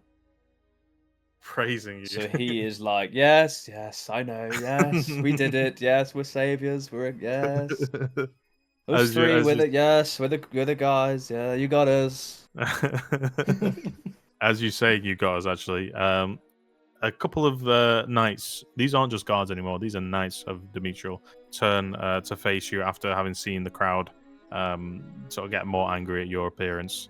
And one of them immediately points at LDB and says, "You!" Me? Hand over your weapons, all of you. Before LDB turns around. Who's he talking to? As he says that, and LDB's turning around in confusion, I'm going to pull out the royal thing. Okay. As you pull it out, one of the knights walks up to you, and you can tell by the type of armor that she's got on. This is someone similar in rank or authority in this area to Alaric Thorn. So she's a very high-ranking captain, and she's got an appearance of someone who's very stern, no nonsense. Physically quite imposing. Looks to be about 6'5" and she's got sort of red braided hair, covered by a helmet of Demetriel, which is a sun-crested lion, basically emblazoned on the sides, and naturally wearing a blue cape. She grabs her sword as she walks over to you, and she grabs, basically just snatches the paper out of your hand, and she looks at it and she goes, "This? What are you trying to tell me with this?" We were here helping. You can go speak to the high priest. We came in merely to look at the archives. When we walked through the door, there were people doing some sort of ritual. There was a giant bug thing, and if it wasn't for us, there'd be a hell of a lot more destruction. LDB leader says, "Yeah, nothing sexual." She's got a puzzled look on her face momentarily as you interject that. She's gone from looking very angry to I just want to make sure that they know it was nothing weird. It was, we weren't doing weird things in there. All right. She looks at you and she says, "This city is no stranger to chaos, but the destruction of the temple, that's a crown crime, no matter the intentions." Yeah, we didn't destroy it though. You were seen entering the premises. Yep. Subsequently destroyed. That's conjecture at best. Just because you walk into a shop and someone else steals something, it doesn't mean you're the thief. she's starting to get sort of visibly angry here, and she says, "Do you not understand what's at stake here? People saw you inside when it happened. Unless you have a convincing explanation, I'll have no choice but to detain you." Go speak to the high Weapons priest. He can now. confirm everything. She looks around at you guys. Go ahead, give me a persuasion. Yeah, let's do persuasion. Give me a persuasion. Cool. Can I use one of my luck points, please? Yeah, if you want to, yeah. Let's say 21. A 21, okay. She looks around as you sort of trying to argue your case, and she says, "Look, I'm not unsympathetic to your plight, but sympathy doesn't rebuild temples or calm angry mob." And just before she finishes her sentence, one of the other knights that are nearby next to her, and she goes, "Look at the mess you've left behind. This isn't heroism, it's a disaster." Go speak to the high priest. He can corroborate our story. As you say that, he walks out. Noticeably, when you guys were with him, he was standing tall with his chest out. But this time he looks like he looks like an old man now. He's just hobbling forward, and he goes, "Captain, please. These people stood between the temple and destruction. Without them, the whole city might have been at risk. They didn't bring this upon us. They acted as defenders, protectors. If you're going to accuse them, then you must also accuse me for asking for their aid." I'm just gonna kind of look at her and go, "See? Can I have that back now, please?" You watch as she looks at the two guards next to each other, and she says, "So you asked them here?" And Visca goes, "Yes, as I said, I requested their aid. If you mean to detain them, then you're going to have to explain to this mob why you're detaining a priest." She looks puzzled for a second, and she goes, "Very well. Seize them. Take their weapons. We'll let the courts decide this." And she says, "As of this moment, you stand accused of reckless endangerment and the destruction of sacred property. Crown crimes under the law of Demetriel. You will face judgment." Guards now sort of surround you, and she holds her hand out as if to say, "Weapons." He's about to go full Johnny Barber, like. Okay, so I have a plan, and this is going to be some quick acting on behest of Dan and myself. Okay. So I'm going to go put my hands up. I'm assuming Dan's like on my left.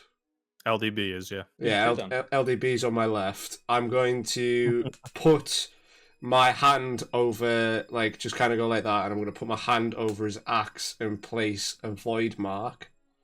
Mm. And I'm just going to mutter under my breath, just like, so we can hear. I don't know how close this guard... How close is this guard, Captain? I mean, close enough that she'll be able to see you speaking. All right, okay. She might not be able to hear you because of the mob and everything, but she'll be able to see you speaking. Okay, I'm just going to say it loud enough. What if he's a ventriloquist? I'm just going to say it loud enough to LDB. I'm going to go, "Throw your axe as far away as you can." Don't you tell me twice. Yeet it. Okay.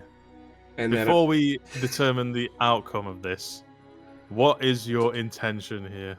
I'm attempting to kind of lure them away from LDB and Piggly. Okay. Interesting. So could I, Like, in that, aim it at like a throw- building close by.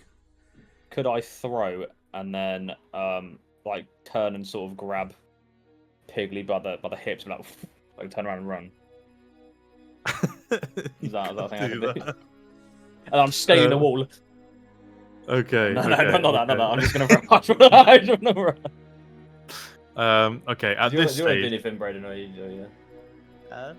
Or do you want me to just pick you up and we'll do get not fire into the Dolan bar, otherwise I'm ending the Nuke. Teleports you all. I have my plan. Okay. Do you want me to pick you up and run? Are you cool with that? Nah, that's alright. Okay. So I'm gonna just go. Whoop! Go on, turn around, run. Okay, we're gonna establish an order of things happening first. Because Range give me like, yes, their name is LDB. He was born here. He was raised here. Like... He went that way. Catch him. we actually just found a book all about him. Here, you get You guys want information? I've got information. So first thing first that's happened. The guarders went, okay. You think you're above the law, priest? All right, we'll arrest you as well. And then you have gone to put your hands up. The guards now less, not apprehensive, but they're less tense about the situation, albeit they're still approaching you. LDB, you've summoned out your axe instantaneously. To put in her hand. Yeah. You simultaneously put the mark on the axe. And there is a flash of magic as both of these events happen. So, axe comes out, it's on fire, ever burning.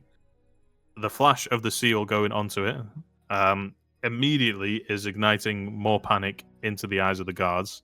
And then they all draw out their shields from unslung around their backs and pull out their swords and are now getting ready to basically charge at you. You then throw the axe. What's the range on your throwing of your axe? 1 second. Because this is in a little bit... Oh, fucking hell. He's going to go find out. He's going to throw an axe. So, like, the aim is for him to, like, throw it at, like, the roof, a chimney or something, preferably. Like me? The closest roof would be above the temple, basically the temple. Is there It's no, not like, completely... buildings around the vicinity? No, basically the temple sort of stands in a little... If this was a forest, it would stand in a clearing of buildings, basically. Okay. So there's like a square around it. What if I threw it, turned around and ran? You still stayed with your hand up. I'm running. I recall it, and I can just place it on the ground or something.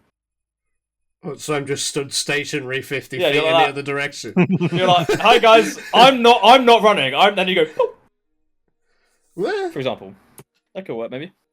My range is 60 foot to throw. 60 foot. Okay. Yeah. You got a couple of different. Obviously, we're now doing a little play-by-play. But in the moment, you would know that the closest roof that you could throw it to would be either the temple roof, or you could just throw it in the air as far as you can. And then he could just bamf out and then try and land on a building somewhere. Do that one. Okay, I'll do that. I'll go. Yeah. Okay. All right. I want to make it look cool. I want to go down left, up like that, like a backhand like this, and go. Oh. So it looks cool. As soon as you sort of reach down to throw it, for a second, these guards watch this huge being immediately just shrink down, and then the muscles in the arm just tense up, and then you release this thing into the air, almost sort of straight up in a little bit of an arc. It sounds like a fucking lawnmower coming out. It's like, yeah, straight up into the air. And as soon as you sort of unleash it, these guards sort of take a step back. We're now going to move to the second thing here. So you've placed the seal onto it. You have now got maybe 2-3 seconds before these guards are on you.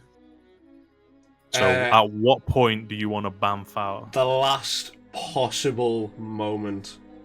I'm going to kind of attune to the threads, if possible. And I'm gonna like gamble with it in like at the last possible second. Okay. Although to be fair, I think like so I'm not posing any threat. They're just gonna go straight in for an attack to me.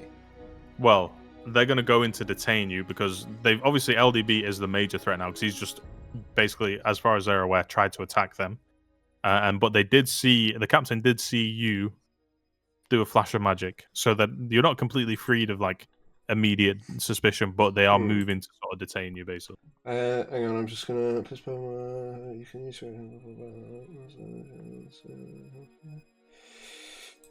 so it's doesn't say there's like a verbal component or a semantic component or anything like that.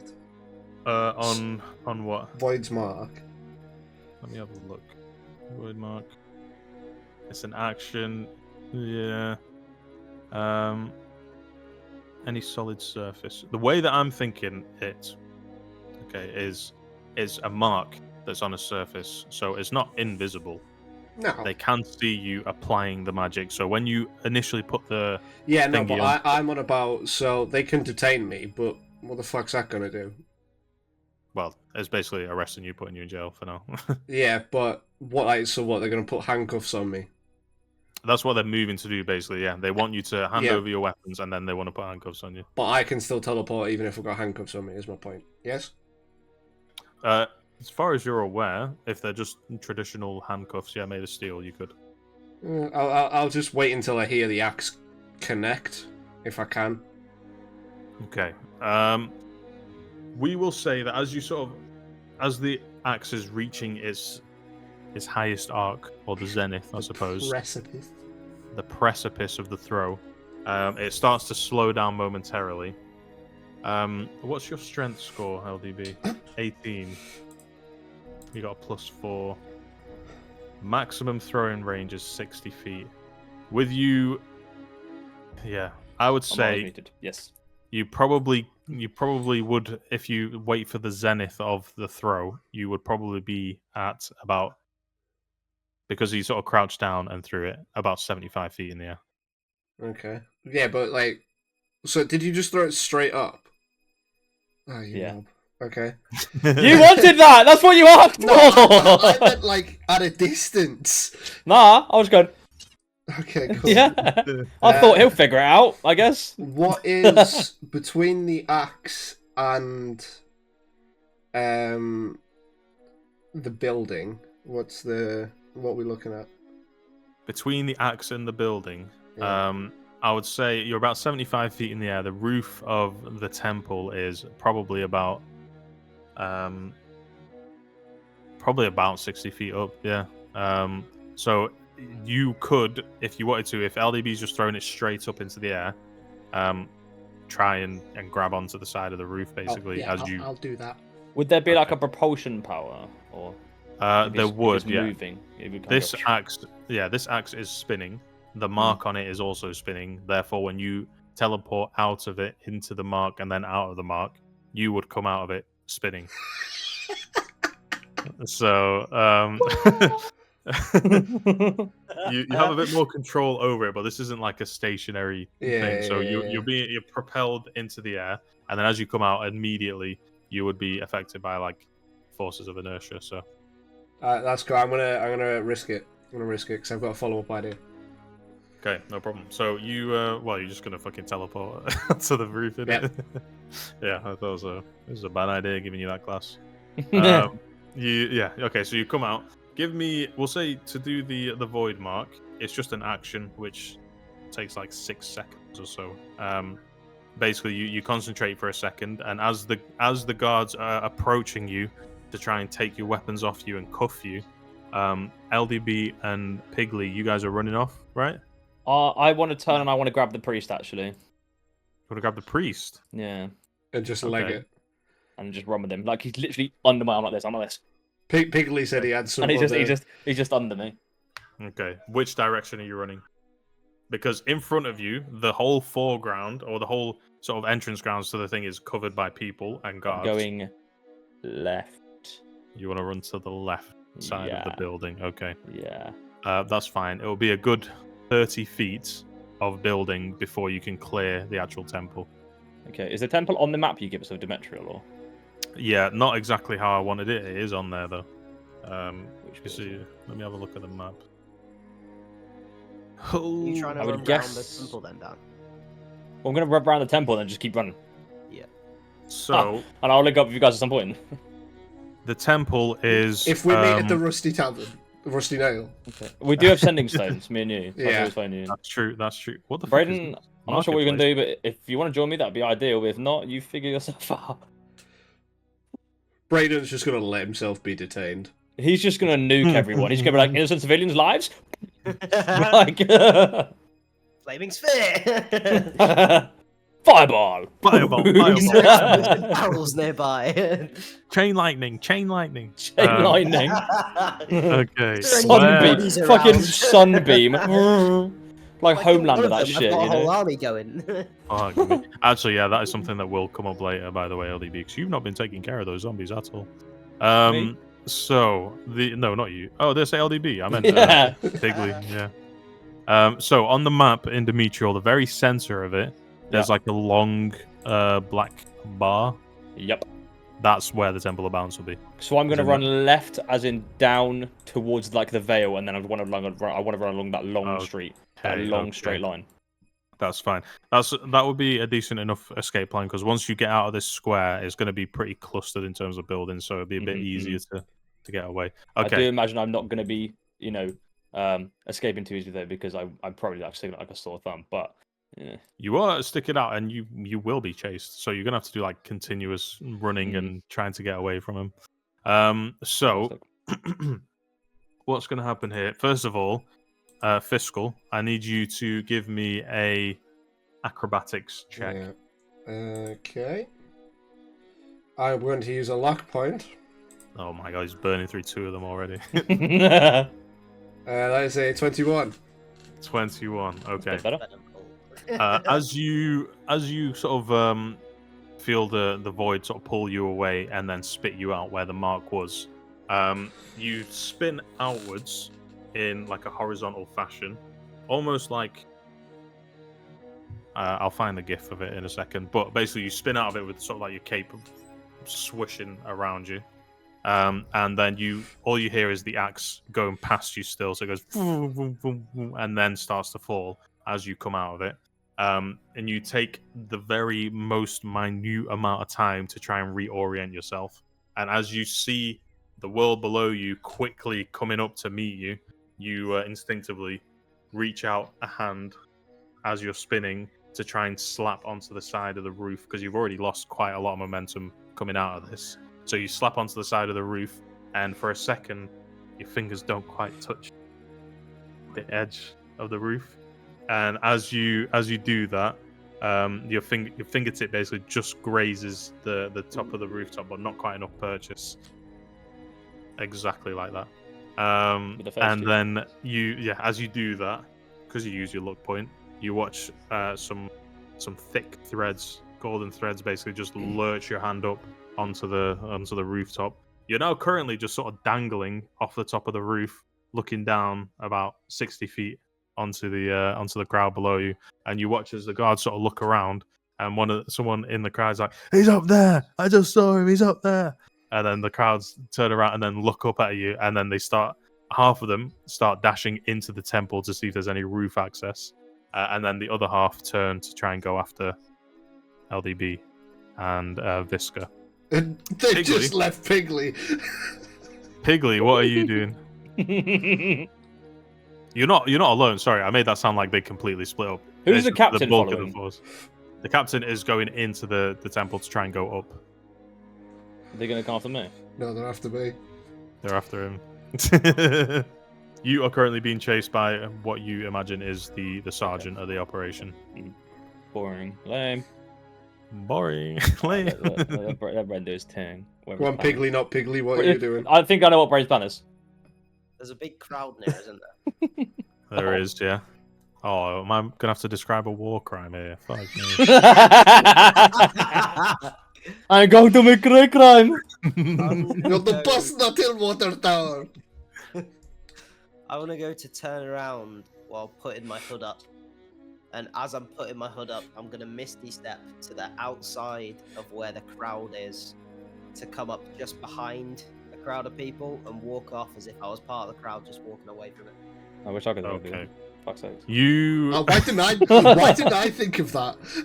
Right? Bruv. All I can do is run. I don't know what else the fuck I can do myself, so... This is about as D&D as it gets. Okay, Pigley, you as the crowd, you watch as LDB looks at you and Visca. He's like, "Oh fuck it, I'm grabbing him," and then grabs him and runs up. Fiscal disappears, and then you watch him spinning in the air like a fucking human Beyblade and grab on the side of the roof. And then you decide this is not what magic was created for.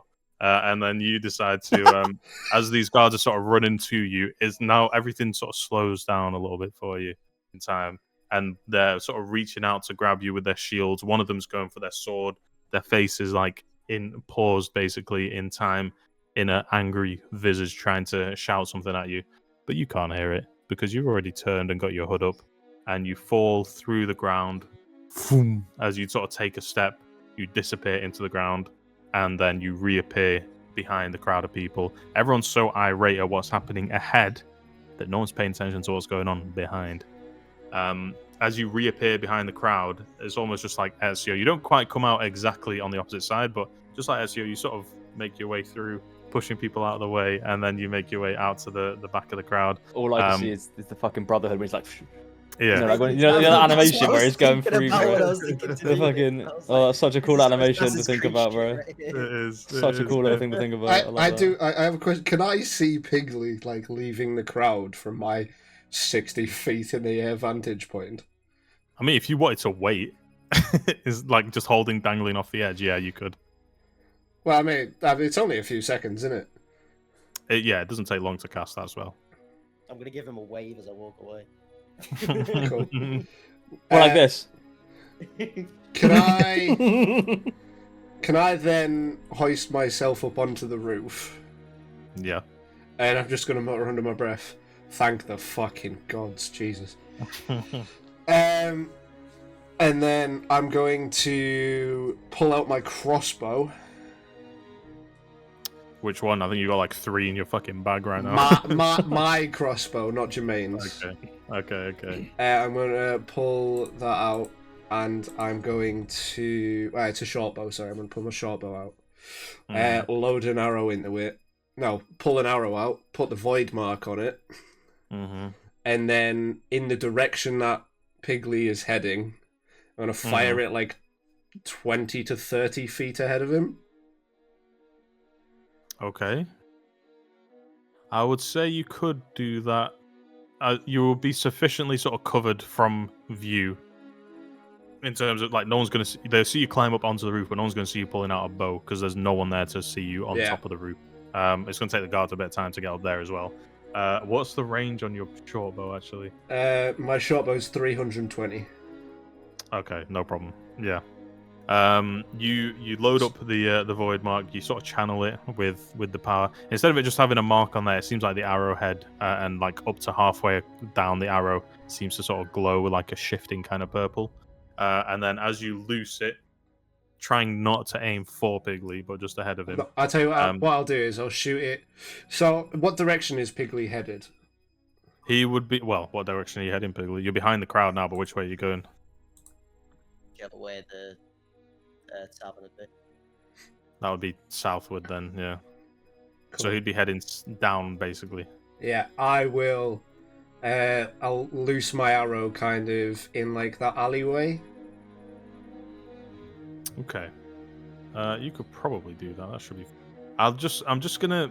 Just to see, because it might be funny. Give me an attack roll. An attack roll? With the bow. Yeah, I just want to see what you get. That is a 22. Okay. You hit your mark and nothing else. So you fire your arrow. You expected me to fire it and just mark somebody. No, I was just seeing whether, it would impale Piggly. Yeah, I'll fire it kind of the direction he's headed, like the nearest alleyway. Okay, yeah. That's no problem. You pick it out pretty quickly, load up your arrow, and then you fire it. As you sort of put away your bow, then waiting for the magic to kick in. And as your bow is sort of traveling through the air, getting some airtime, you turn and you see the captain of the guard, ragged, breathing heavy, almost on hands and knees, busting through one of the service way entries on the roof. Turn to you. I'm going to curtsy just as I teleport. Yeah, that's what I was waiting for, yeah. They're going to turn to you, and then as she looks at you, sweat just dripping all over her, you turn and then, do a little curtsy, a little polite bow, and then just disappear and vanish in a puff of void energy. You have no idea what's happening at the temple currently. LDB, camera will cut to you now as you're running down. I'm literally like that. That's such a good visual. Go ahead and give me a athletics. It'll be athletics again for sure. 23. 23. hit? No problem. You That are hit, running is it? so fast, you don't even realize that you're still holding Visca. He's that light to you. And Visca is currently trying to say, like, please slow down, you're making things worse. As you're running, and he can't quite get his words out. Yeah, he's trying to get you with all his might to stop. But with that kind of roll, yeah, you are clearing The adrenaline alleyway. is flowing. Yeah. You feel you're almost getting like a bit, even in this short distance, you're getting a bit of a runner's high already. You feel your blood Damn. pumping, your eyes Listen, almost. not so bad. I like this. It kind of feels the same as going into a rage. Actually, I'm fleeing for my life.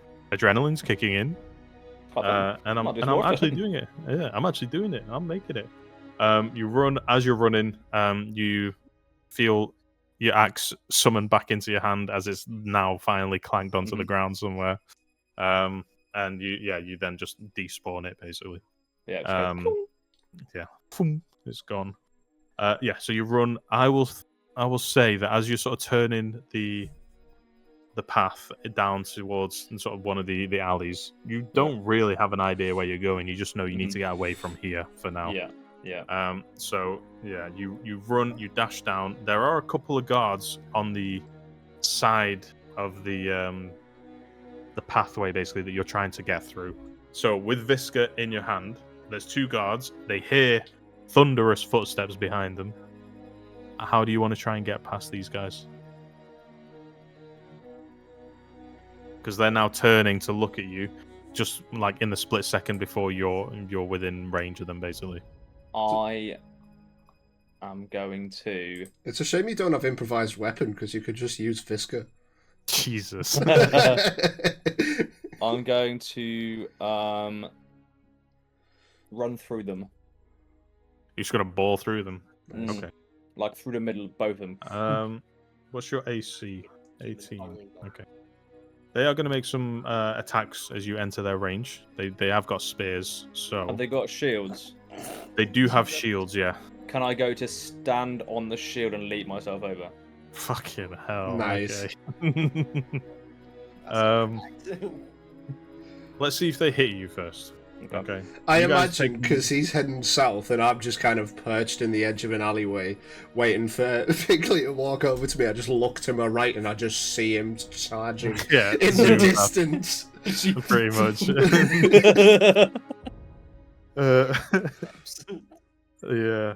As you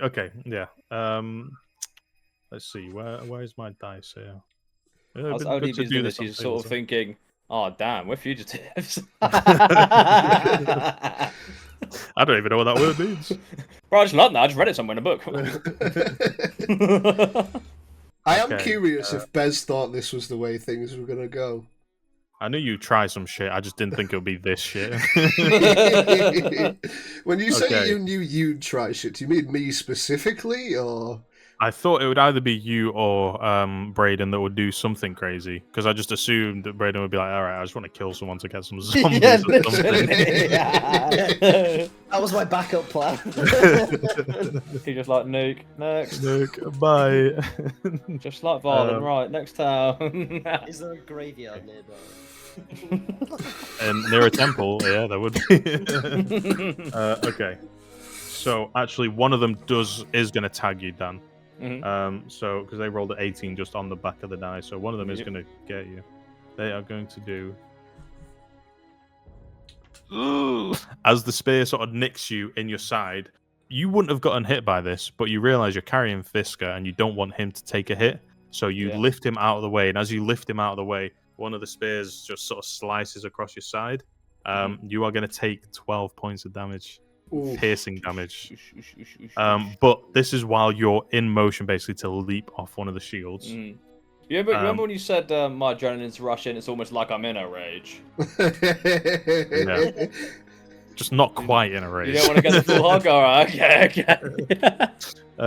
But yeah, so you're wanting now to leap off one of the shields of the guys. Yes. Go ahead, please. give me an athletics check. My Again, favourite please. one, that one. Oh shit, you've got a +7. Oh fuck. 16. Okay. Yeah, you leap into the air, and you place your foot onto the shield in an attempt to sort of springboard off him. Because you've seen this move done before. You've done it on rocks, on other animals, that kind of thing. Yep, You've never quite done it on a human. So as you go to step on it and leap off like you imagine a fucking elf would, you instead just crush him like a tin can, and then jump off of his shield in like the smallest little leap possible, but nonetheless jump off it. And then I'm And like you watch- that. "Oy." Yeah, you're running away. You turn back, and the camera looks at you. And you're like, "Oh, not me." I just go, sorry. And you hear screams as this guy's spine has just been You snapped. just hear, my legs! He You has jump- a daughter. Ah. Yeah. Under the shield, you jump off, and then you clear these two.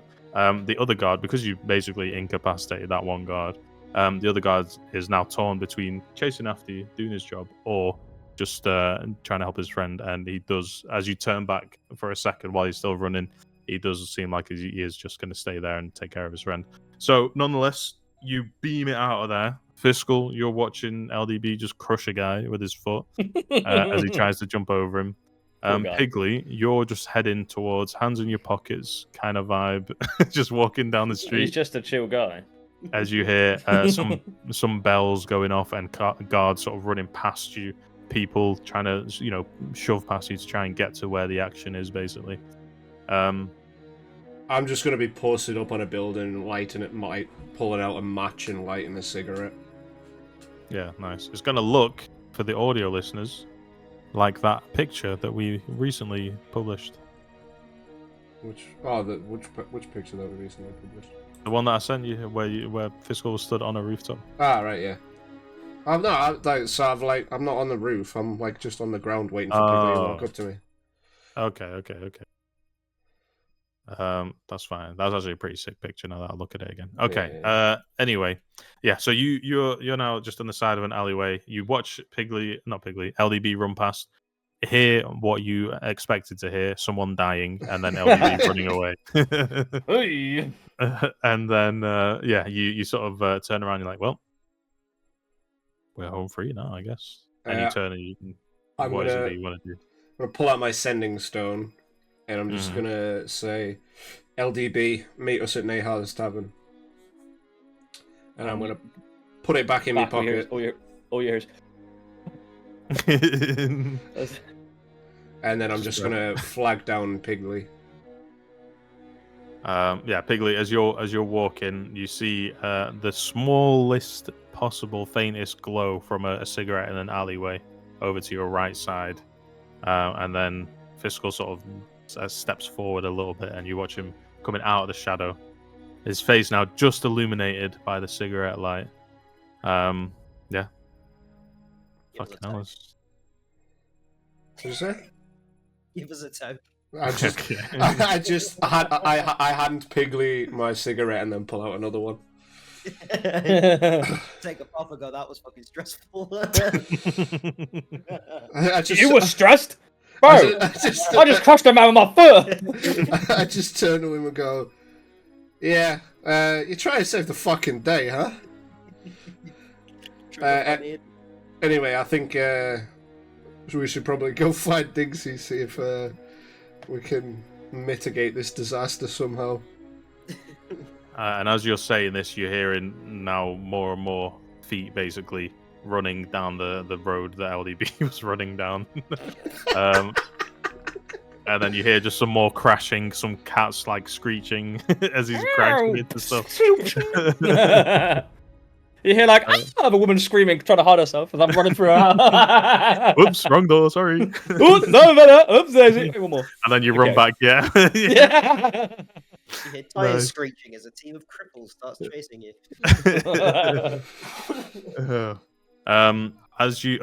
We'll say that for the purposes of this, really the only one who's in any danger here, because I don't think Fiscal and Piggly are going to be that stupid to just make themselves visible, is going to be LDB. So we're going to have you, we'll say after about maybe 20 minutes of running, you can't hear anyone behind you anymore. And finally, you put Visca down for a second as you're sort of hidden or dipped down behind like a random, what you imagine is someone's house. And Visca is despite doing no running himself, is out of breath, and he's like, why did you do that? I thought we were in danger. She was Well, just at least I was. He takes a second to catch his breath. And he's like, she was just going to take us to the station. We didn't have to run. Okay. You need to know a few things about me. I make decisions quick. Alright, okay? I don't like handing my axes over. I saw that as a threat. I ran. And you came with me because you are a monk and you've got knowledge of monk stuff that I want to know. As soon as you say you came with me, he sort of turns around as if he's being accused or something. He's like, I never did that. I never did that. You grabbed me. We got him. We got him, boys. I thought it was what you wanted. You gave me the eyes. You gave me the... Eyes. I was stood behind you. Oh, this was a mistake. This was a mistake. He says, I need to go back. I need to go back and explain the situation. You watch as he turns to leave, basically, to head back towards the way you've just been running for 20 minutes. I pat my shoulder and go, well, we're all fugitives now. Come on. And he takes that. You can't quite see his face, but he sort of pauses for a second, and you watch as both his shoulders and his head simultaneously just sort of sink down. He's like, great. The weight of him now being a fugitive in his own city, of which he is an elected priest, is now weighing on him. He sort of turns to you and he's like, well, in for a silver, in for a gold. And he turns towards you, and you guys start making your way downwards towards there. Put my arm around his shoulder. We start walking, and I go, yeah, what is a fugitive? Because really, I've only ever heard other criminals say that, and I feel like Fiscal said it a lot, but I don't know what it means. As you guys sort of make your way down, you take a second, basically have a chat with each other, out of breath. You do hear more guards, basically. They're now basically heading towards the gates because they figure if anyone's trying to leave the city, it's going to be through one of the 4 gates of the city. So there is a presence of guards building up around the city. For the other 2, it's probably possible that you could, I don't know, glamour yourself up and make it out somehow. For LDB, you are an 8 foot. How tall are you? 7 foot? What? 8 foot? I'm tall. He's like 8'1", isn't he? Notes. There's no Is there a way notes to there. look at me? Background. Height 8'2". Yeah. 8'2". You are going to be very difficult to hide. And as you sort of approaching one of the main thoroughfares on the King's Road, you see the presence of the guards, and you're looking at Visca, and he's like, well, I don't think there's going to be any way to get through that.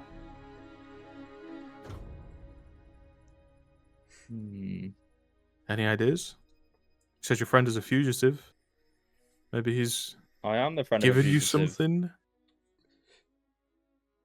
You just got to think, WWPD, mate. What would Fiscal do? What would Piggly do? What would Piggly do? What would Piggly do? Yeah. Kill everybody He'd and raise them as probably zombies. kill the priest There's and a then great- reanimate What would Piggly do? He'd probably murder those people over there. you. And then bring them back as friends. What I really want to do, but I know it would never work, is comically stuff myself into a barrel and walk along. Solid but I know, snake style. but I know that's not going to work because I'm 8'2". So There's no 8'2" containing barrels around here. No. The ISO containers.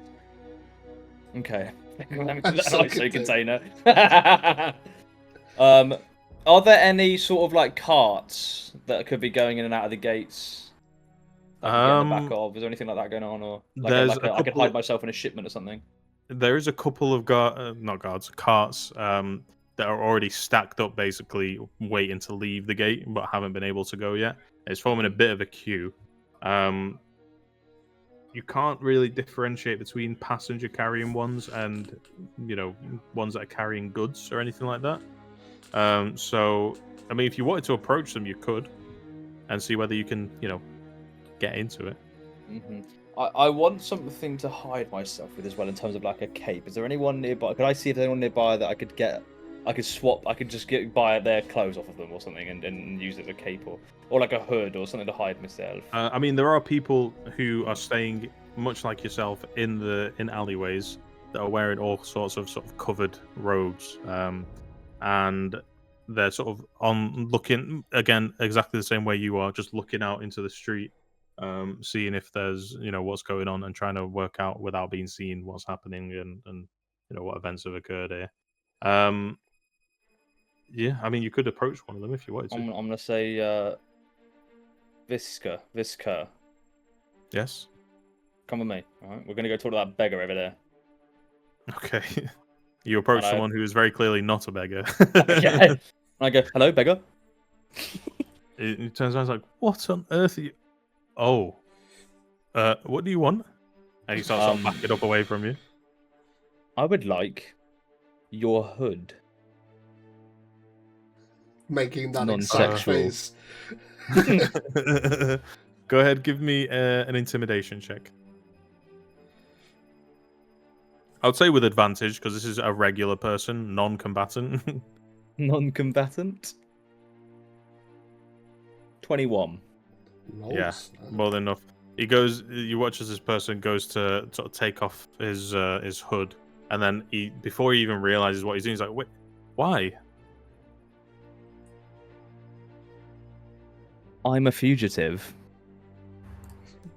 Fair. Somehow this seems to make him even more terrified, and he hurriedly takes off his cloak and throws it at you, and then takes off like a shoulder poncho kind of thing that he was wearing under the cloak, and he takes it off and he throws it at you. He's like, "Okay, can I go?" And the rest. You can't expect me to take the rest of my clothes off. That's inhumane. You won't go tell anyone, will you? And you watch as Visca sort of steps in between you and is like, "Okay, I think that's enough, LDV. We've got what we needed."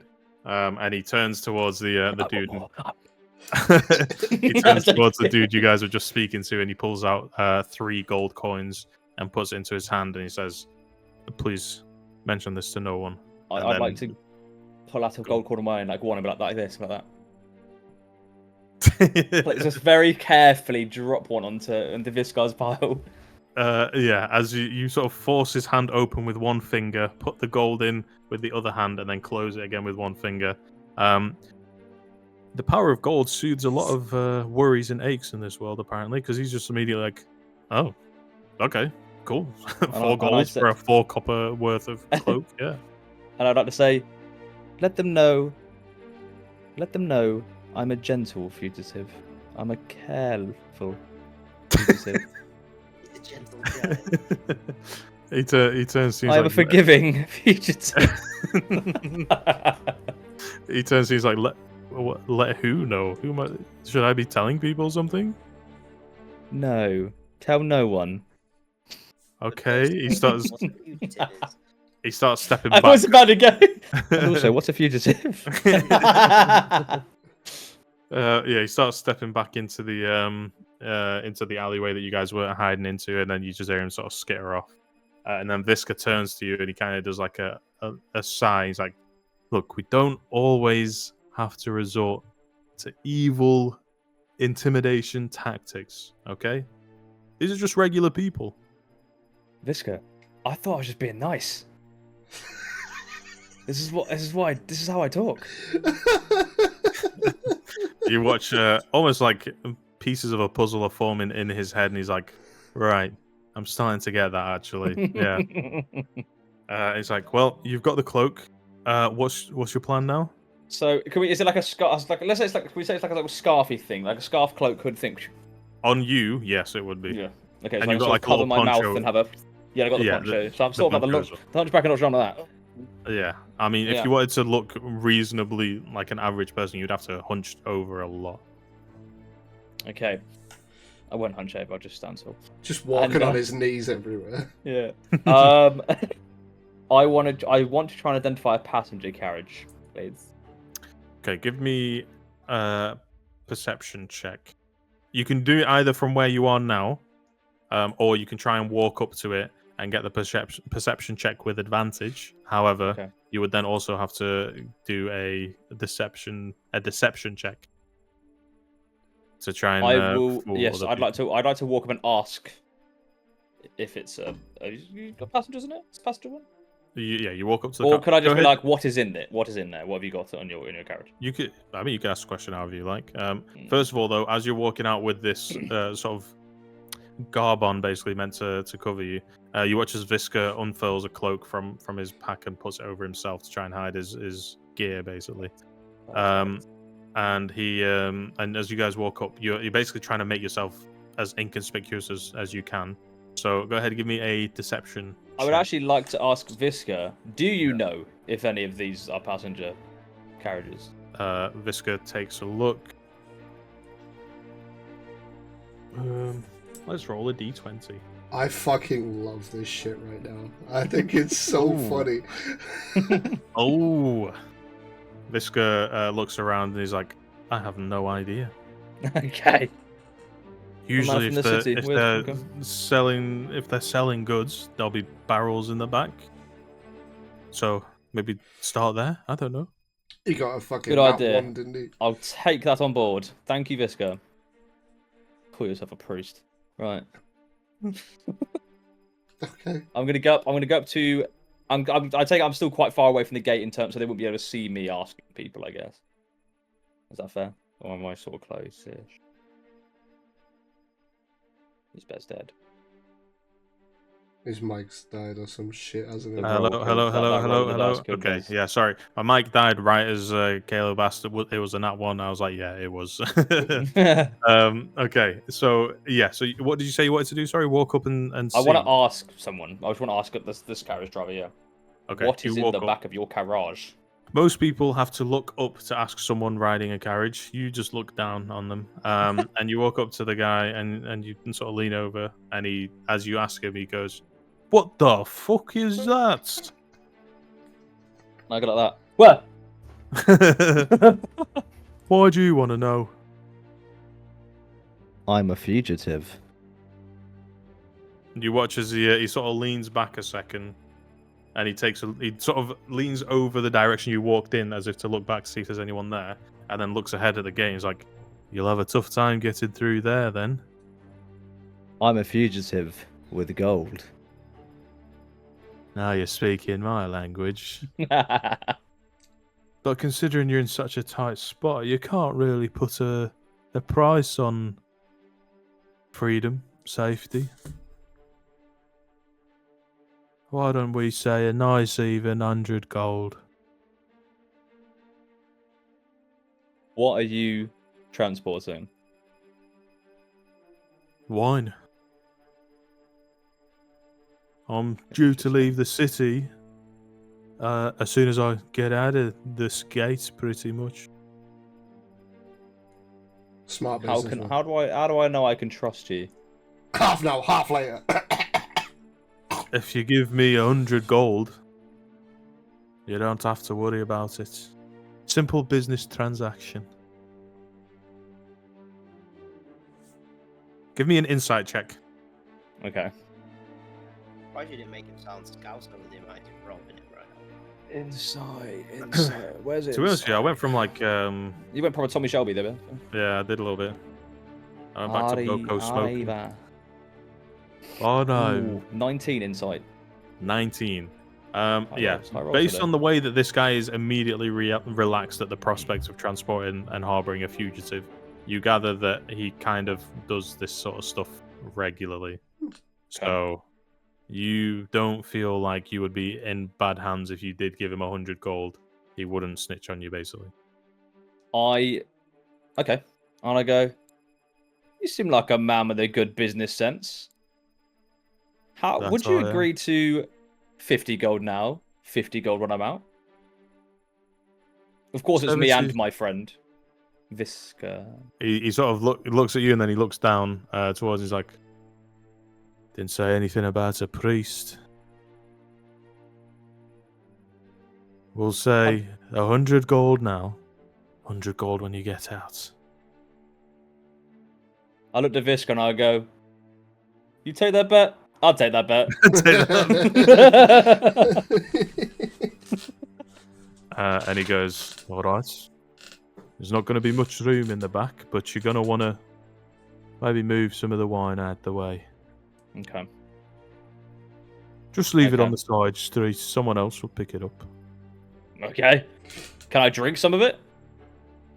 If you want to. You Cool, should I'd have like the to- whole lot for 200 like to- gold. I'd like to drink a barrel of the wine. Okay, Just you, at the side of the road with Yeah, a like, barrel tipped over. I'm like, Visco, what's up? it doesn't taste that great to you. But the barrels are all differently marked, so you gather this dude was on some kind of, well, intending to do like a trading run and just handing out these barrels to different traders, whatever. But yeah, you try one of them, doesn't taste that great, so you just chuck it off to the side, and then you crawl in, and then you turn around, you put your hand out to Visca lovingly, and he reluctantly crawls in with you. You watch as the carriage driver then sort of is gotten off the front of the carriage, walks up to the back, and then pulls like a sheet over the whole thing, the back entrance, so no one can see in it. He's like, "Won't be long now. Sleep tight." And he shuts. He sort of. That's fucking ominous. He pulls the sheet over, and then he goes up to the front, and then you hear like things moving basically. Go ahead, give me a stealth check. And I'm going to roll one for Visca as well. Ooh. I have disadvantage on stealth. You do, so roll it twice. 9.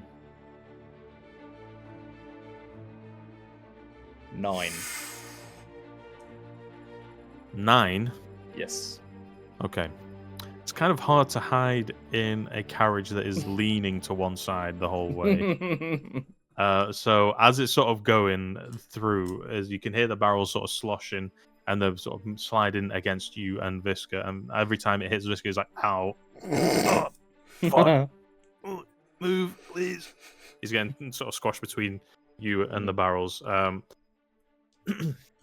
However, a few minutes go by. Turns into 30 minutes.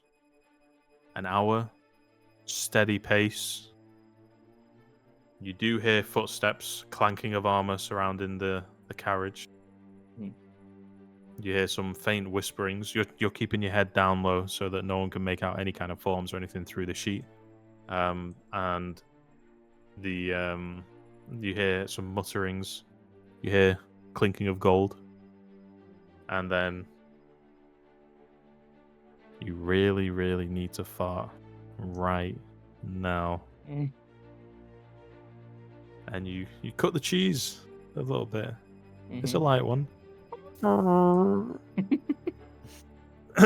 And then you hear the talking stop for a second, and you hear a couple more footsteps around, and you see a shadow on the opposite end of the sheet that was dragged over where you guys have just walked in, and you're watching as a hand is going towards the cloth, grabs onto it and is about to pull it, and then you hear someone else come up to me like, "Oh no, don't worry about that. It's just the barrels. Sometimes they squeak. You know, it's a bit of an old tradition the way they brew these wines.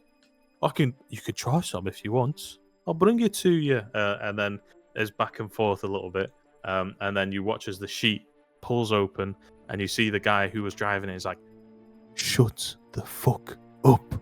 And he grabs one of the barrels and he sort of pulls it out and then hands it over to the guards, evidently. And then a few minutes later, you hear the cobbled street turn into mud, and then you realize at that stage, yes, you are out of Cutter's Gate into the shanty town. Lovely.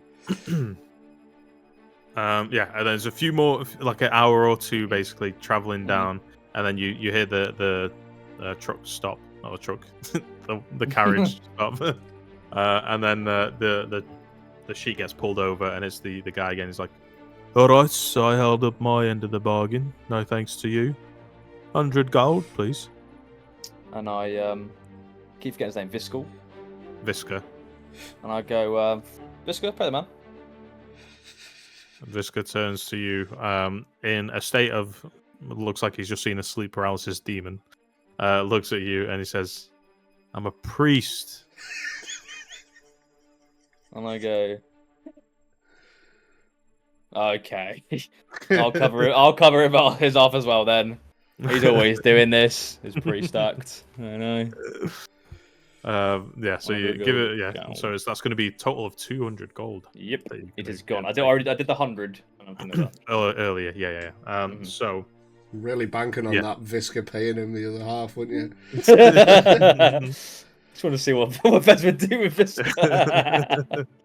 yeah, you disembark, and then the guy looks at you and goes, "Pleasure doing business with you, lads. I You didn't see catch your me name. again? My name? Yeah. Why do you want to know my name? Guess I want to get her out again. I'm a fugitive now. You come through here often." Only when I'm told. He takes a look around, and he looks at you and he goes, "My name is Silas. If you need something in and out of the city, ask after me. I'll be back in town in a couple of days." Can you write that down for me, Cal? Because I haven't got a pen. Silas. How are you spelling that? Silas. Silas. It sounds like a very hard to spell. Human trafficker. Well, no, because there's variations Yes. on how to spell it. Smuggler. Recently, very Smuggler. recently, a human trafficker. Businessman, as I would call it. Entrepreneur. Entrepreneur. Traveller. Cool, thank you. And I go to shake his hand and I say, I can't think of the thing I was going to say, so I'm just going to go, best wishes on your journey. Safe travels was what I was going to say. Safe travels. And you went with best wishes on your Yeah, I journey. forgot what the fuck it was I was going to say. Safe travels, Stylus. Stylus. Okay. As you say that, he kind of looks at you as if you said something a bit weird, but a little bit funny. He's like, "All right, in a bit." And he gets back on his horse and he sort of whips it, and then carriage takes off. ODB looks at him just before he goes dead and he goes, Sada.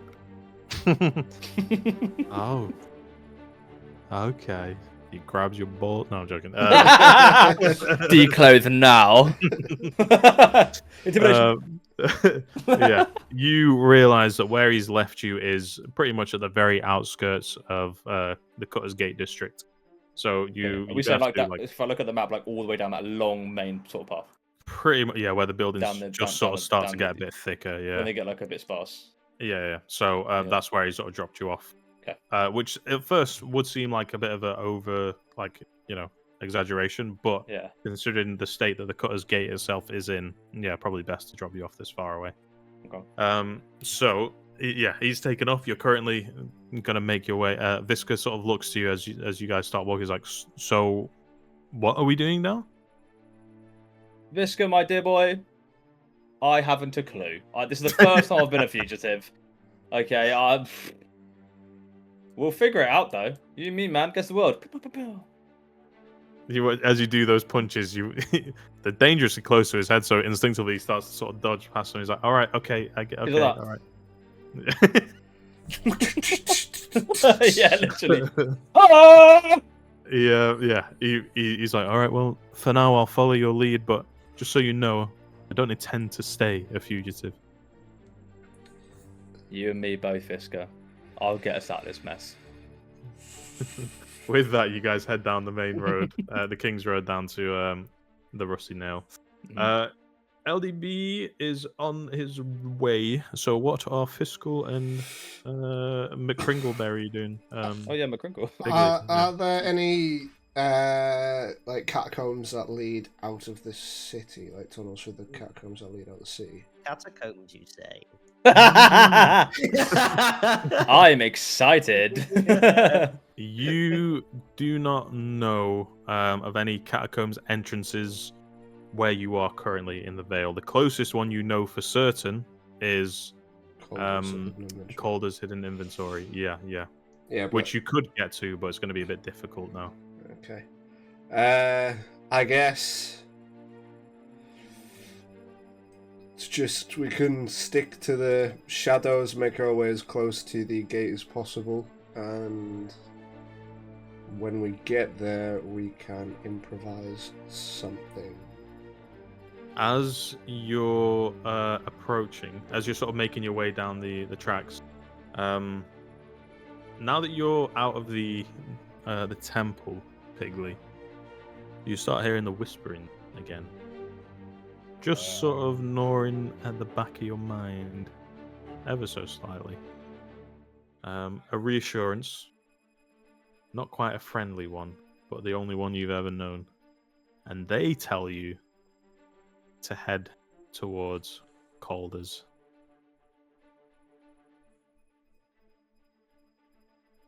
Fiscal is going in the opposite direction, right? Or is leading you two in the opposite direction. I reckon we should go Calder's. What, and find some way through the catacombs that way? Yeah, I just have a weird feeling that we should go that way. Yeah, sure. Interesting. I'm gonna see if I can get a hold of Carlin while we head down that way.